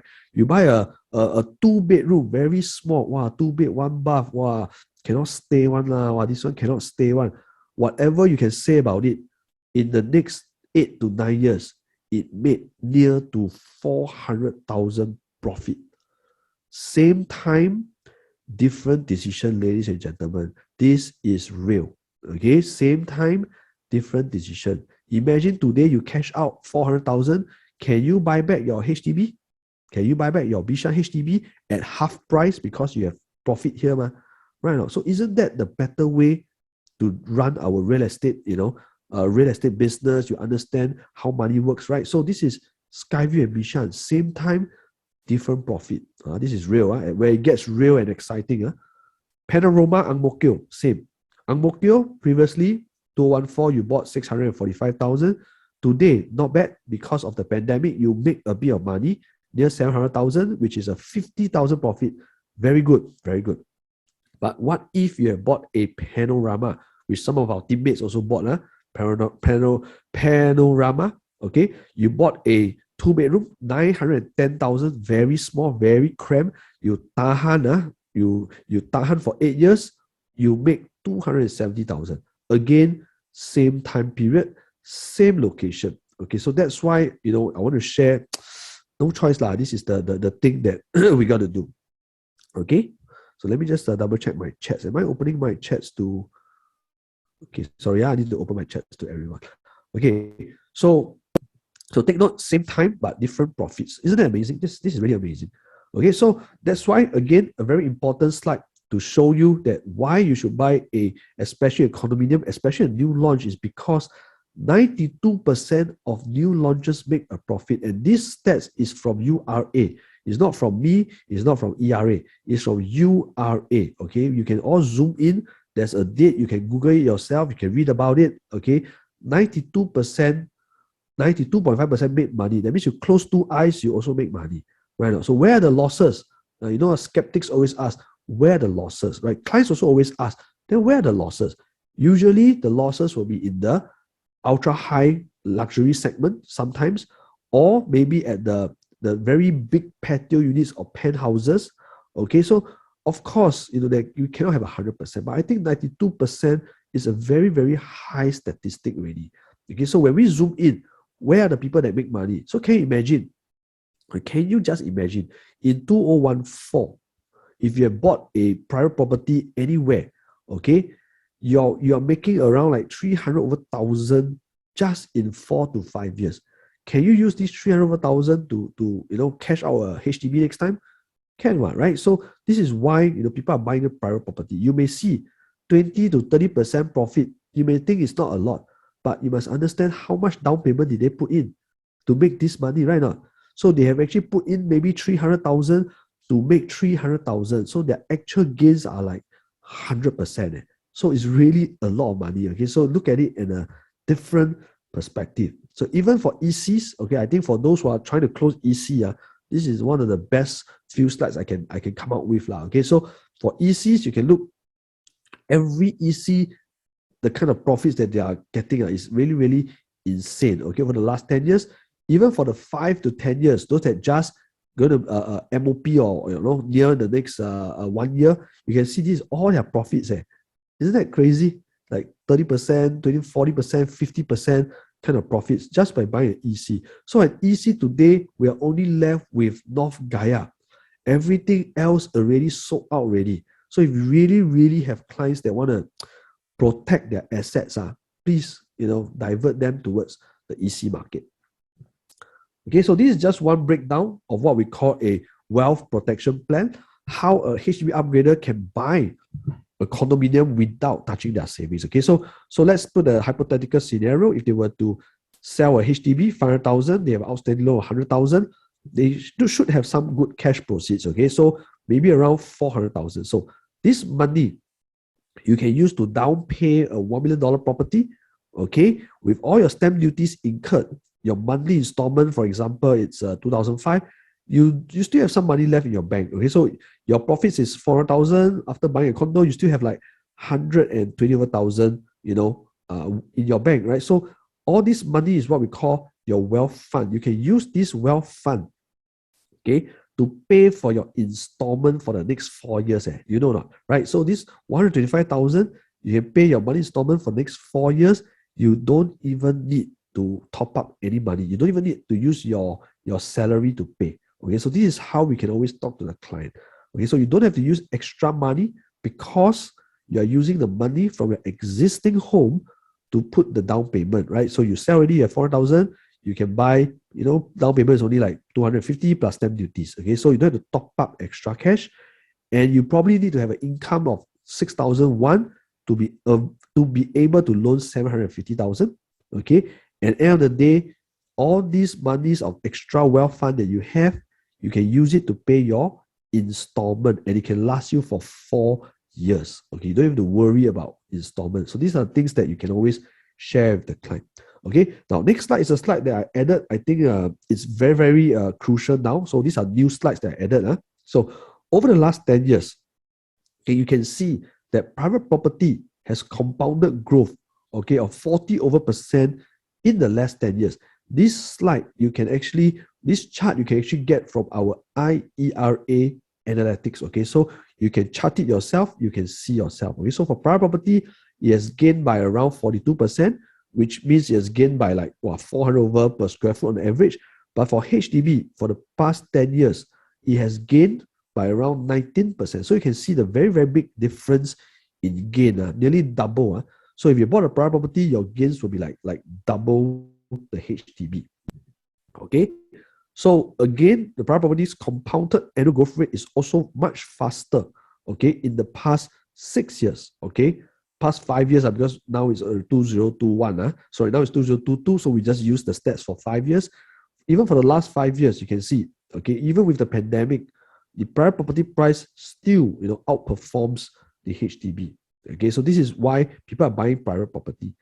And this slide, wow, this one created one brand new slides. Okay, so thanks, Angela, for the help. Okay, so how do you want to pay off your HDB in 5 years instead of 25 years? Who wants to pay off HDB in 5 years? Type 5 years. Okay, type in 5 years if you want to clear your HDB in 5 years instead of 25 years. Type 5 years. I think now I've opened the chat to everyone already. So everybody should be able to type. Yep, let me just see. I already opened up to everyone. So you all can type in to everyone, right? Should be able to. Okay, so 5 years. I also want to clear in 5 years. How? Now, let's look at the left. Mr. Client, today, this slide can be used for first-time HDB buyers. Today, if you were to buy a HDB at 500,000, even with a growth rate as my previous slide for 2.9% a year, in 5 years' time, you would have made 76,000. Not bad, right? Not bad. If HDB price continue to be at 2.9%, okay, so you have made 71,000. Not bad. But what if today you can afford a private property and you have bought a $1 million property at the same rate? Okay, they have shown you the slides at the same rate. In the next 5 years, okay, you have probably made 230,000 compared to your 76,000. So imagine you're staying there for 5 years, nothing's going to happen. You'll be sitting on monies that you cannot use anyway, right? But if you're owning a private property at the same rate of growth, okay, if you were to sell at 1.234 million, you sell, you will take back, okay, all your profit plus your down payment plus what we call your amortized principal, or your installment paid, you plus everything up, your bank, okay, after paying off all your installment, your bank, sitting in your bank will have 587,000 if you have bought a $1 million property. This 587 includes all your down payment, everything. Can you use this money to buy your HDB fully paid? Does this plan sound interesting? Right, you will pay off your HDB fully paid in 5 years if you can afford this wealth creation or wealth protection plan route. Okay, and can you let me know whether this 500,000 can be 570 or not? Can it be 500 or not? Can, right? Can it be 480 or not? Can also. because HDB prices may not appreciate that fast after the pandemic. So you can actually do this route in just 5 years, 6 years, 7 years. But trust me, if they really make this money, I think they will continue to buy more private property. Okay, so this becomes a very, very good suggestion to them. Okay, what is the plan that you have for them? So the question is, if you can turn back time, would you have bought a condominium or a HDB, right? So this is a very, very important question for them to think about it. They say, Alex, I understand, very good. Okay, I want to buy private property, but this plan sounds a bit simple, not sophisticated enough. So not to worry, we have this plan called the Wealth Maximization Plan. Okay, in summary, what this plan is about is this. Why should we even invest in a condominium? Okay, the first reason is because of wealth protection. You will buy for own stay, you will buy so that the condo prices will not depreciate like HDB, right? So that's the first objective. Now, how can you double your wealth? Everybody say you want to double your wealth. The way to double your wealth is you must invest in a second property. Second, first is for your own stay, second is for investment, because you will only double your wealth in your second property. That's the whole idea of wealth maximization. So today, if you sit down with a client, okay, and they understand, guys, you really make a lot of money out of this already. Because if they sell the HDB, you make 10,000. They buy a $1 million, for own stay, you make another 20,000. They buy another 1 million for investment, you make another 20,000. So this whole plan for them have helped our agents. From one client, you can make $50,000 already. So it's really important. So we cannot just go down and you want to sell, you want to buy. It's really not that. You have to explain this whole slides to them already. So this objective of all these slides is to first educate you, open up the awareness, then you can reach out to your clients, right? So I repeat again. So first objective, you buy one for your own stay. Second, you buy for investment so that you can double your wealth. Now, this plan very simple for clients that are very risk adverse. That means they are not so high risk. They will buy a bigger one for own stay and then a smaller one for investment, right? They can buy a 2 million own stay and then buy a $1 million for investment. But for the young that are very aggressive, they can buy maybe a 1 bedroom for own stay, 1 million. Then they buy a $2 million for investment for rental in Orchard. Also can. So this one depends on the client's risk profile. Okay, so this one really depends on them. And ultimately, you will sell off the investment and that's where you make the money. Okay, so hypothetical scenario, okay, for $1 million property, you rent 2005. I think today you can rent 3,000 easily. But for 2005, you rent out for 5 years, you will make like 150,000 on average. Okay, and then plus your capital gains, right? Because 5-6 years later, you still make money from the capital gains. You get the rental, you get the capital gains, you actually get a gross profit of approximately 300,000. And take note, your down payment is only 25%, which means this money you made, you actually double your wealth, okay, in 5 years. Okay, you put in 250,000, you make 300,000. Or you put in 300,000, you make 300,000. Isn't that doubling your wealth? And that's why the rich gets richer. I really, pull out all the numbers in the Excel. That's why, I understand these numbers. You really can work out on the Excel. I really felt all this should be taught to us very, very early. But it's never too late, right? So you can go all out and help your clients, value add them, maximize their wealth just by these slides alone. Okay? So, which is more important? ROE or ROI. Okay, so just for the sake of to let everybody understand what is the meaning of ROE to get everybody excited is this. If you put a 250,000 down payment based on $1 million property, okay, if you were to make 25%, it's actually what we call a 25% ROI, right? So you $1 million, you make 25%, it's actually 250,000. Not bad, right? 25% may not sound like anything. But you must look at the ROE, meaning you only use 250,000 to make 250,000, which makes it 100% on your investment on equity, which is double. So you should look at this money, not just the ROI, how people calculate. You have to look at what is the money you put in That's why you're able to make. And this is only possible through properties. Okay, because why? You put 250,000 down, you can loan 750,000. Can you share with me what other stable products? You put 250,000 down, they will loan you 750,000. Cannot. I don't know. You can buy gold, or can you buy art that they loan you like that? No, right? Because why? Banks trust property. That's why they are able to give you more loan. You put $1, they loan you $3. I think that's a very good leverage. Okay, so again, people are afraid. Hey, Alex, I'm afraid of debt. Again, they must also understand there are two types of debt. One, good debt. Good debt makes you money. Second, bad debt. But I don't know, for me, I only know bad debt because you buy car, you go shopping. All these are all bad debts, okay? Because we come from that environment, but there are actually good debts around. Okay, so you make money because you use the bank's money. You pay 25%, you own 100% of the property. Isn't that like a beauty, right? You only pay 25%, but you own the rights of the whole property. You can rent it out, you can renovate it, you can just change it, right? It belongs to you. Your name goes to it. So that's the reason why I really love real estate. Okay, why we can actually leverage. Okay, so this is a CPF cutout. They actually want to teach us know the difference between a good debt and a bad debt. Or good debts are those that can increase your net worth, right? Especially like education, a property, business loan. Of course, bad debts are your credit card, your car. So we should always look at having good debts. Okay, usually all businesses has good debts. Even investors have good debt. Nobody use cash to invest on. Okay, so you want to invest, you have to leverage. Right? If you use cash to invest, I think that's just because you have an overflow of money. Then that's a different story. But if not, you have to leverage.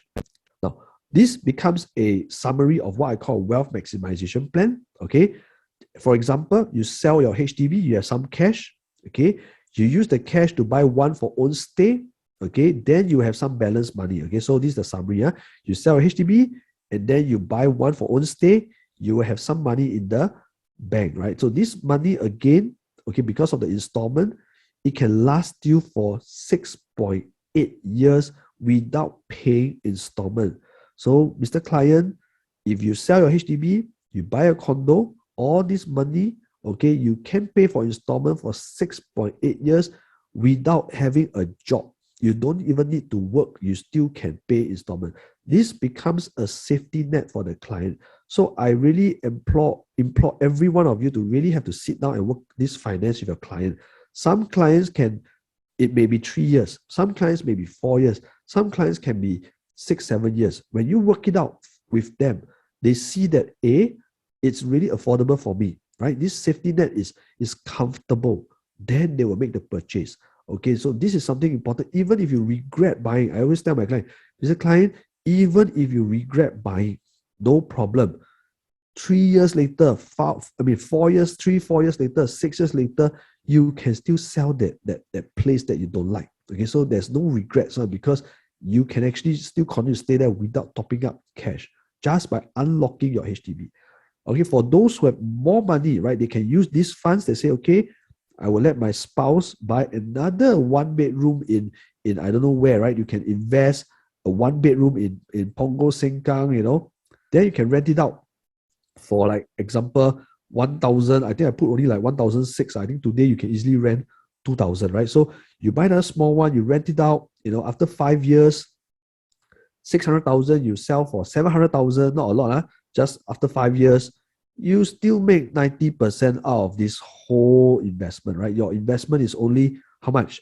Down payment here is 150,000 plus your stamp duties only. Even with all the investment you put in, okay, you still make money. Okay, so this is how you can actually work out the numbers with them. Okay, so this one, I won't go to the details because it's for you to go and work it out today, your homework. Okay, use all this to come up with different scenarios. You can change it to 1 million, you can change it to 800,000, you can change this to 800,000, then you work out the numbers together with your clients. Okay, so this is for you to do your homework. So this to show you, next slide to show you, this is what I did. This is my own investment. So this is my investment. I bought a West Coast Blue Horizon in the year 2011, last time, okay? So this is my real investment. So I bought at 888,000. Wow, because I like the number, so I negotiate. I say, hey, if you sell me 888,000, I buy from you, a 2 bedroom. That was in year 2011. Okay, then I sold in 2018, 7 years, a good 7 years, because timing wasn't that good, because 2013, while all the cooling measures came, I only make like how much? 60,000. Then you will say, Alex, 60,000 only, like 1 month can make already. Why want to wait like 7 years? You don't really make any money, right? You from the numbers you see, it doesn't make sense, right? It doesn't make sense. Only 60,000. But do you know the real numbers behind the scenes? Okay, so last time, of course, down payment was 20%, but now 25%. So just take note. So my investment was around 200,000, right? Because I need to buy a 800,000. My investment was 200,000. But okay, I actually rented this property for the past 7 years. Okay, I rented out for 7 years. Okay, on a gross rental of 3,000, my installment was around 2006. So for 7 years, I did nothing. I didn't stay there. I just let them rent. Every month. We call it the kaching, right? Every month, just wait, collect rental. 7 years later, even minusing all my maintenance fee whatsoever, I sold it at 950. Not very exciting. Nobody wants to sell at this price because it's not exciting. But because I rent out for 7 years, my loan is only left with 580. After selling, I got back 300 over 1,000, 360,000. So take note, how much did I put in? 200,000, right? Then after selling, I get extra, how much? I get extra 382,000, right? So actually what? I made profits of 180,000, which means I nearly doubled my money, right? So I put in 200,000, end of the day, sitting in my bank, right? I had like 382,000. So I nearly doubled just in 7 years without much profit, 60K profit. Can you imagine if I made 100K or 200K profit? This will be more, right? Now, so guys, if you can sit down with a client who owns a property today, you sit down and work out the numbers, they will be pleasantly surprised how much money they actually have in their current property. Okay, so this is just one case study on how I use one property to double my wealth. Okay, so this is one thing that I did. Now, there is also another plan because the client said, okay, Alex, I believe in you. I want to buy. So what is the plan that you have for me? Okay, so the next plan I have is called a 369 plan, a 3 years, 6 years, and 9 years plan. Okay, so 3 years plan, very simple. A lot of investors, they will use this strategy. They buy a brand BUC, a brand new launch. We call it the flip strategy. You buy a brand new launch. 3 years later, you sell. Period. Simple or not? You buy today, 3 years later, you sell. Okay? BUC. Why? Because today when you buy a $1 million property, okay, your loan, by right, your installment is 2,500, but do you know you don't have to pay 2,500 every month? Because for a brand new launch, it is a progressive payment. Okay? You just have to pay like $100 for 6 months, then later, framework or $500 for 6 months, then wall or $600 for 6 months. And it's just progressive. You don't have to pay a full 2,500 per month. Okay, I think the property I bought in Bugis, the M, I think 1 year later, then they call for foundation. That means from the day I buy until the day, we pay the first installment. 1 whole year, I didn't pay any money because it's all progressive payment. So end of the day, 3 years later, okay, all this progressive payment you add up, you only pay installment of 26,000. Can you believe it? If you hold it for 3 years, this is the total installment you pay versus 2,500 every month because it's a BUC. Okay, your cash outflow is very low. So if you look at the investment you put in, 270 plus 30, you only put an investment of 300,000, and 3 years later, just based on a little bit of profit, 1.15 million, 3 years later, you sell, you have back 400,000 in your pocket. That means you have magically used 270,000 to become 400,000 in the span of 3 or even 4 years. You have a great return down here. Okay, so you can see, you actually made like 100 over 1,000 profit in 3 years doing nothing. You are just waiting for the thing to TOP only. Just buy and do nothing and wait. And this is based on a very conservative scenario. Okay. I just based on how long? 150,000 profit. But of course, you have clients that say, Alex, if I don't make this money, how? 3 years. You can guarantee me or not? I say inflation already shows you every year can be 2.5 to 3%, right? But if it doesn't make profit, we have clients that always tell us one negative one, cannot make money. How? No worries. 3 years don't make money, you go for the next plan. It's called the 6-year plan, right? So don't make money, TOP. What do you do? Upon TOP, what do? You rent it out, right? So based on the $1 million property, you just rent to cover your installment. So I don't even want to talk about positive cash flow. You just rent it out, cover your installment. So 3 years of rental, okay, which means 6 years in total, right? Three years for TOP, and then 3 years to TOP, and then 3 years of rental, total of 6 years. 6 years profit. Can you be fair to me? I use 3% per annum. Okay, $1 million property. 6 years later, I sell 1.2, which is like, I think it's very possible already. Okay, so you sell $1.2 million.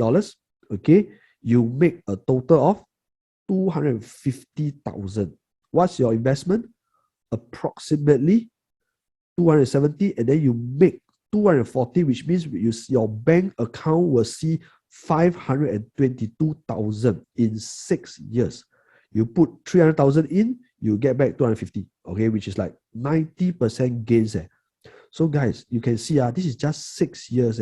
So if you don't take action, if you are just currently, example, staying in the HDB, don't think of anything, staying there, own stay, how much money have you missed out in the past 6 years? But again, we have negative clients, right? So what is the worst case scenario? Today, they tell me, Alexa, you buy 1 million, you sell 1.2, sure or not? You can guarantee me or not?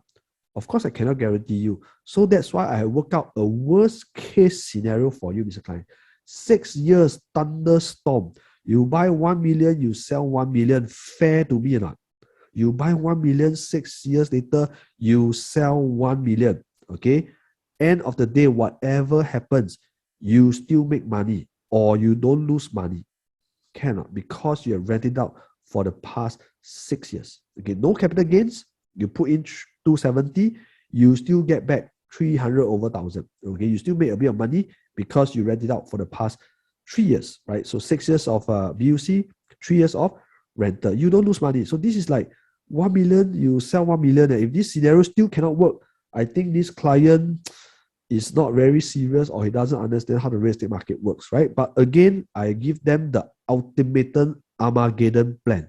6 years still doesn't work, 9 years. It's a definite exit plan for them, okay?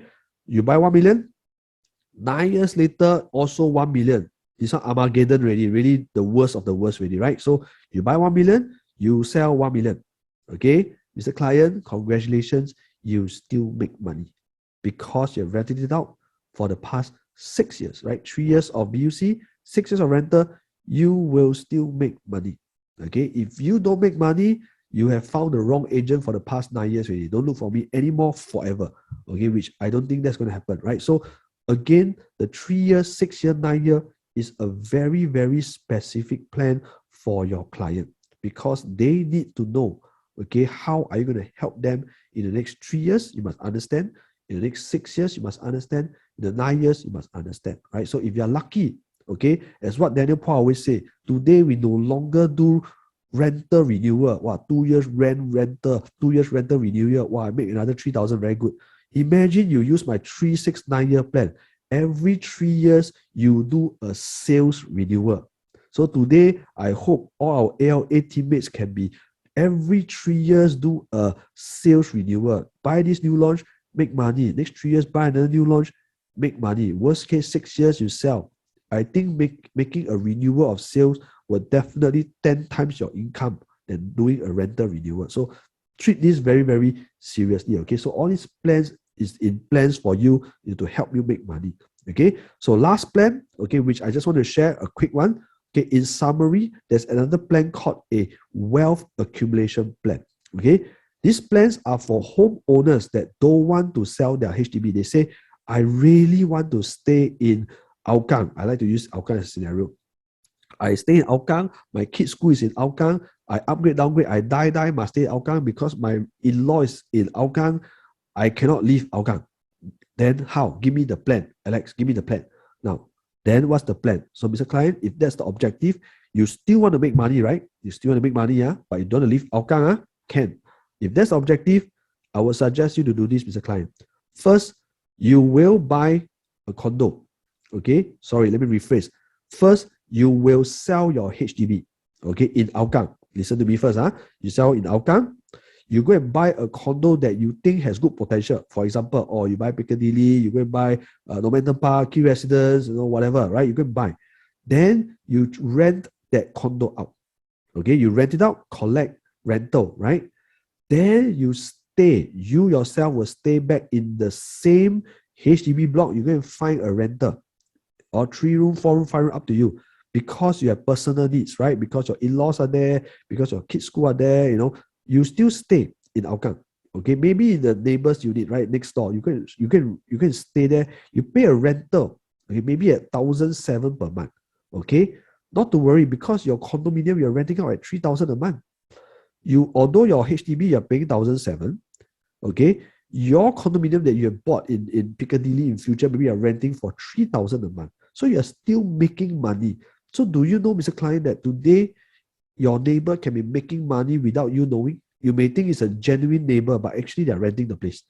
And yet, how come 5 years later, suddenly they magically never change job, also can make money? Because they bought a condominium. Okay.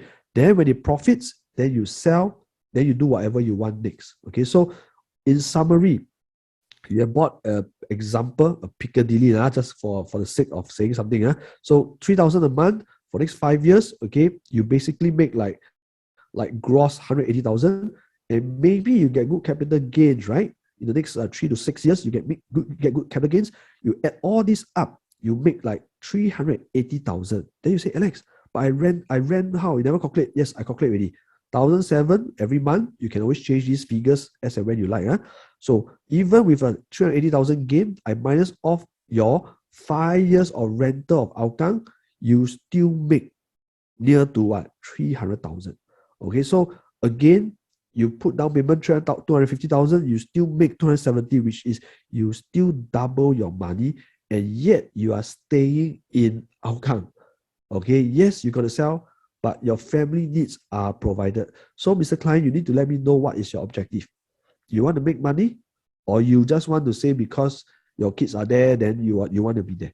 Okay, so I can still meet your objective by making money, creating wealth, and yet achieving your personal needs. Okay, so this slide, when I did it, I remember very clearly in 2018.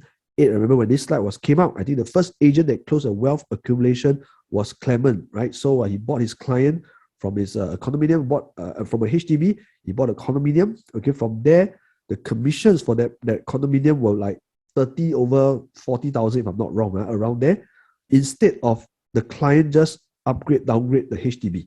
Okay, instead of just making that 10,000, he opened them up. Okay, he made more than 30 and 40,000 here, rent it out, and I believe today he can sell easily more than this amount, and then you can help the client go back to their HDB at any time. Okay, so accumulation are for those that have a lot of family needs, and yet you can still help them achieve money. Okay, so these are the 3 main plans that I just want to share, and that you guys can also speak to the client once you understand the clients. Okay, so is these 3 plans good or not? So up till now, okay, which plan do you all like? You all can type into the chat 1, 2, or 3. First plan is wealth protection. Just protect your wealth, right? Second plan is wealth maximization, which is you will double your wealth only on your second property because you want to maximize. And the third plan, okay, is wealth accumulation, right? So it's still, it fulfills your family needs, but you can still make money, right? So these are the 3 main plans that I just want to highlight. Okay, so after that, okay, there are clients that always say, I cannot afford. Not to worry, okay, because today, okay, when they always say they got no budget, I will always ask agents, what is the meaning of no budget? No budget, is it because of down payment or is it because of the loan? Okay, for clients that have no budget on the down payment, that one got problem because no money means no money. Okay, but if they have budget because they cannot get a loan, I think today there are solutions that can get a loan. One direct solution is this. Okay, so today if they say, hey, my budget is only 978,000 because of my income, but the one you recommend me, Piccadilly, I cannot afford 1.1 million. I cannot, I get stuck. How? Okay, so today there's this formula, okay, called pledging. Okay, just take note. Okay, usually for clients that cannot get the loan, you can do pledging. So in summary, okay, for those that are around 35 years old, in summary, please make full use of our ERA Pro calculator. It will give you the exact calculation. So for example, their income is 6,000, but they require a 6,007 income. Okay, there's a difference here. It's a formula. You times 4 years, they actually need 35,000, okay, to increase their budget from 980 to 1.1 million. They just need to put 35,000 in a bank for 4 years fixed deposit, cannot touch. Okay, so you put 35,000, okay, the bank will increase your loan by another 100 over thousand. Okay, so this is what we call pledging. So that's why you can see this is a loophole for those wealthy people. They don't need income, but they can buy because the parents have money.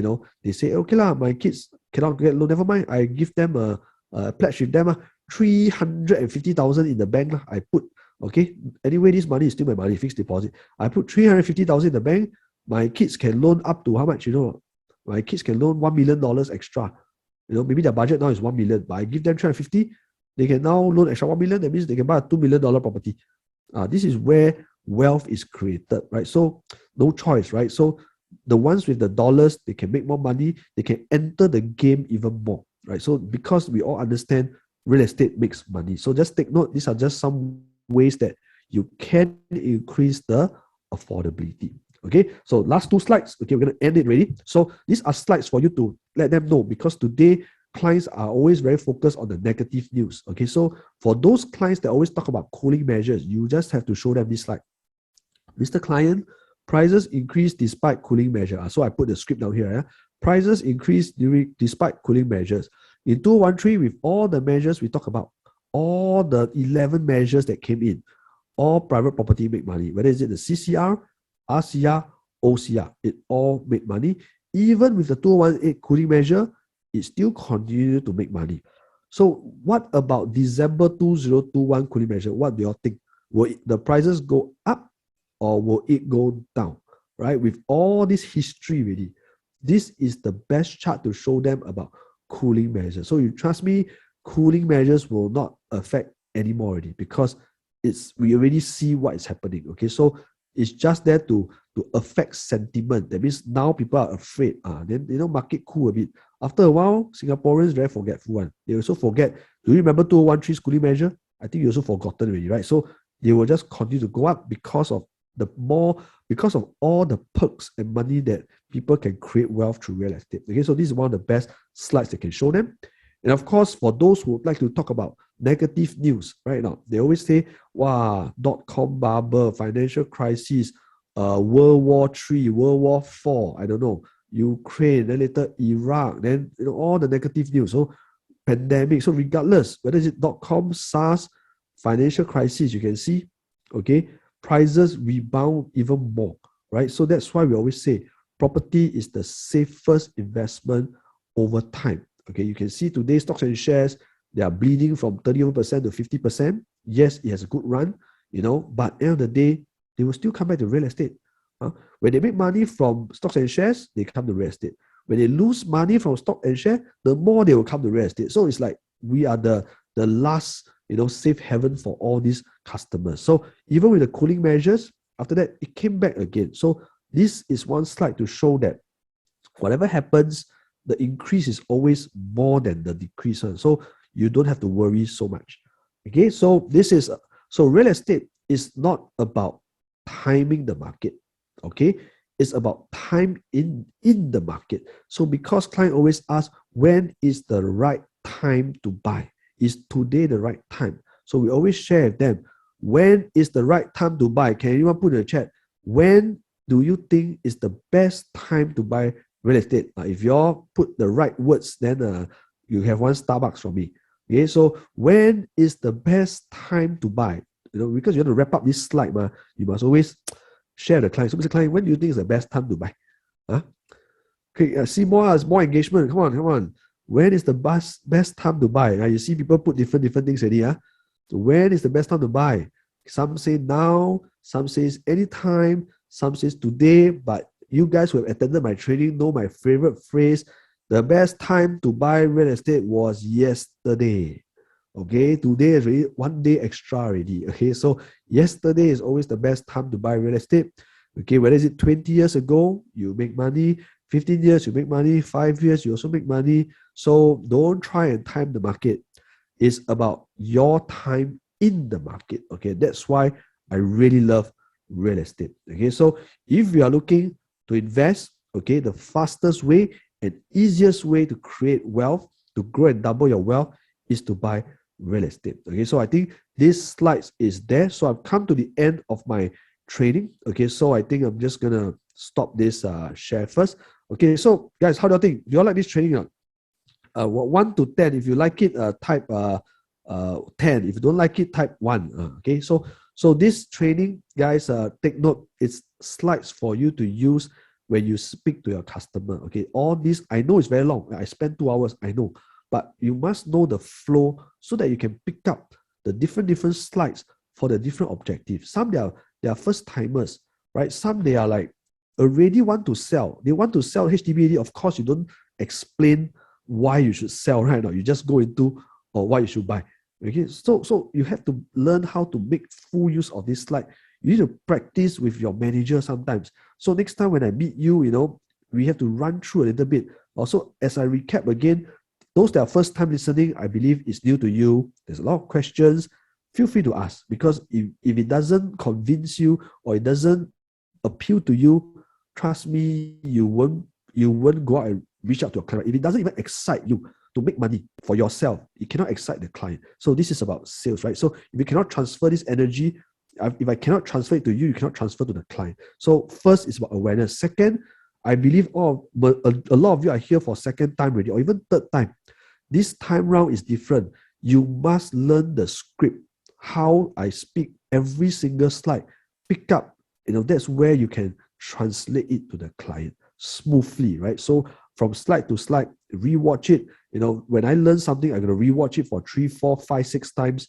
No choice. Better than watching Netflix. This doesn't really help you make money. Okay, so this is where you can learn. Of course, those professional, those already black belt, this wealth creation. I've seen agents using these slides to do projector. All these things already.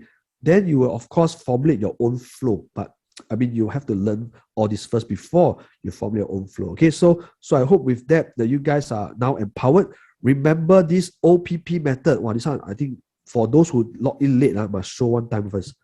This one, I think I must show. If not,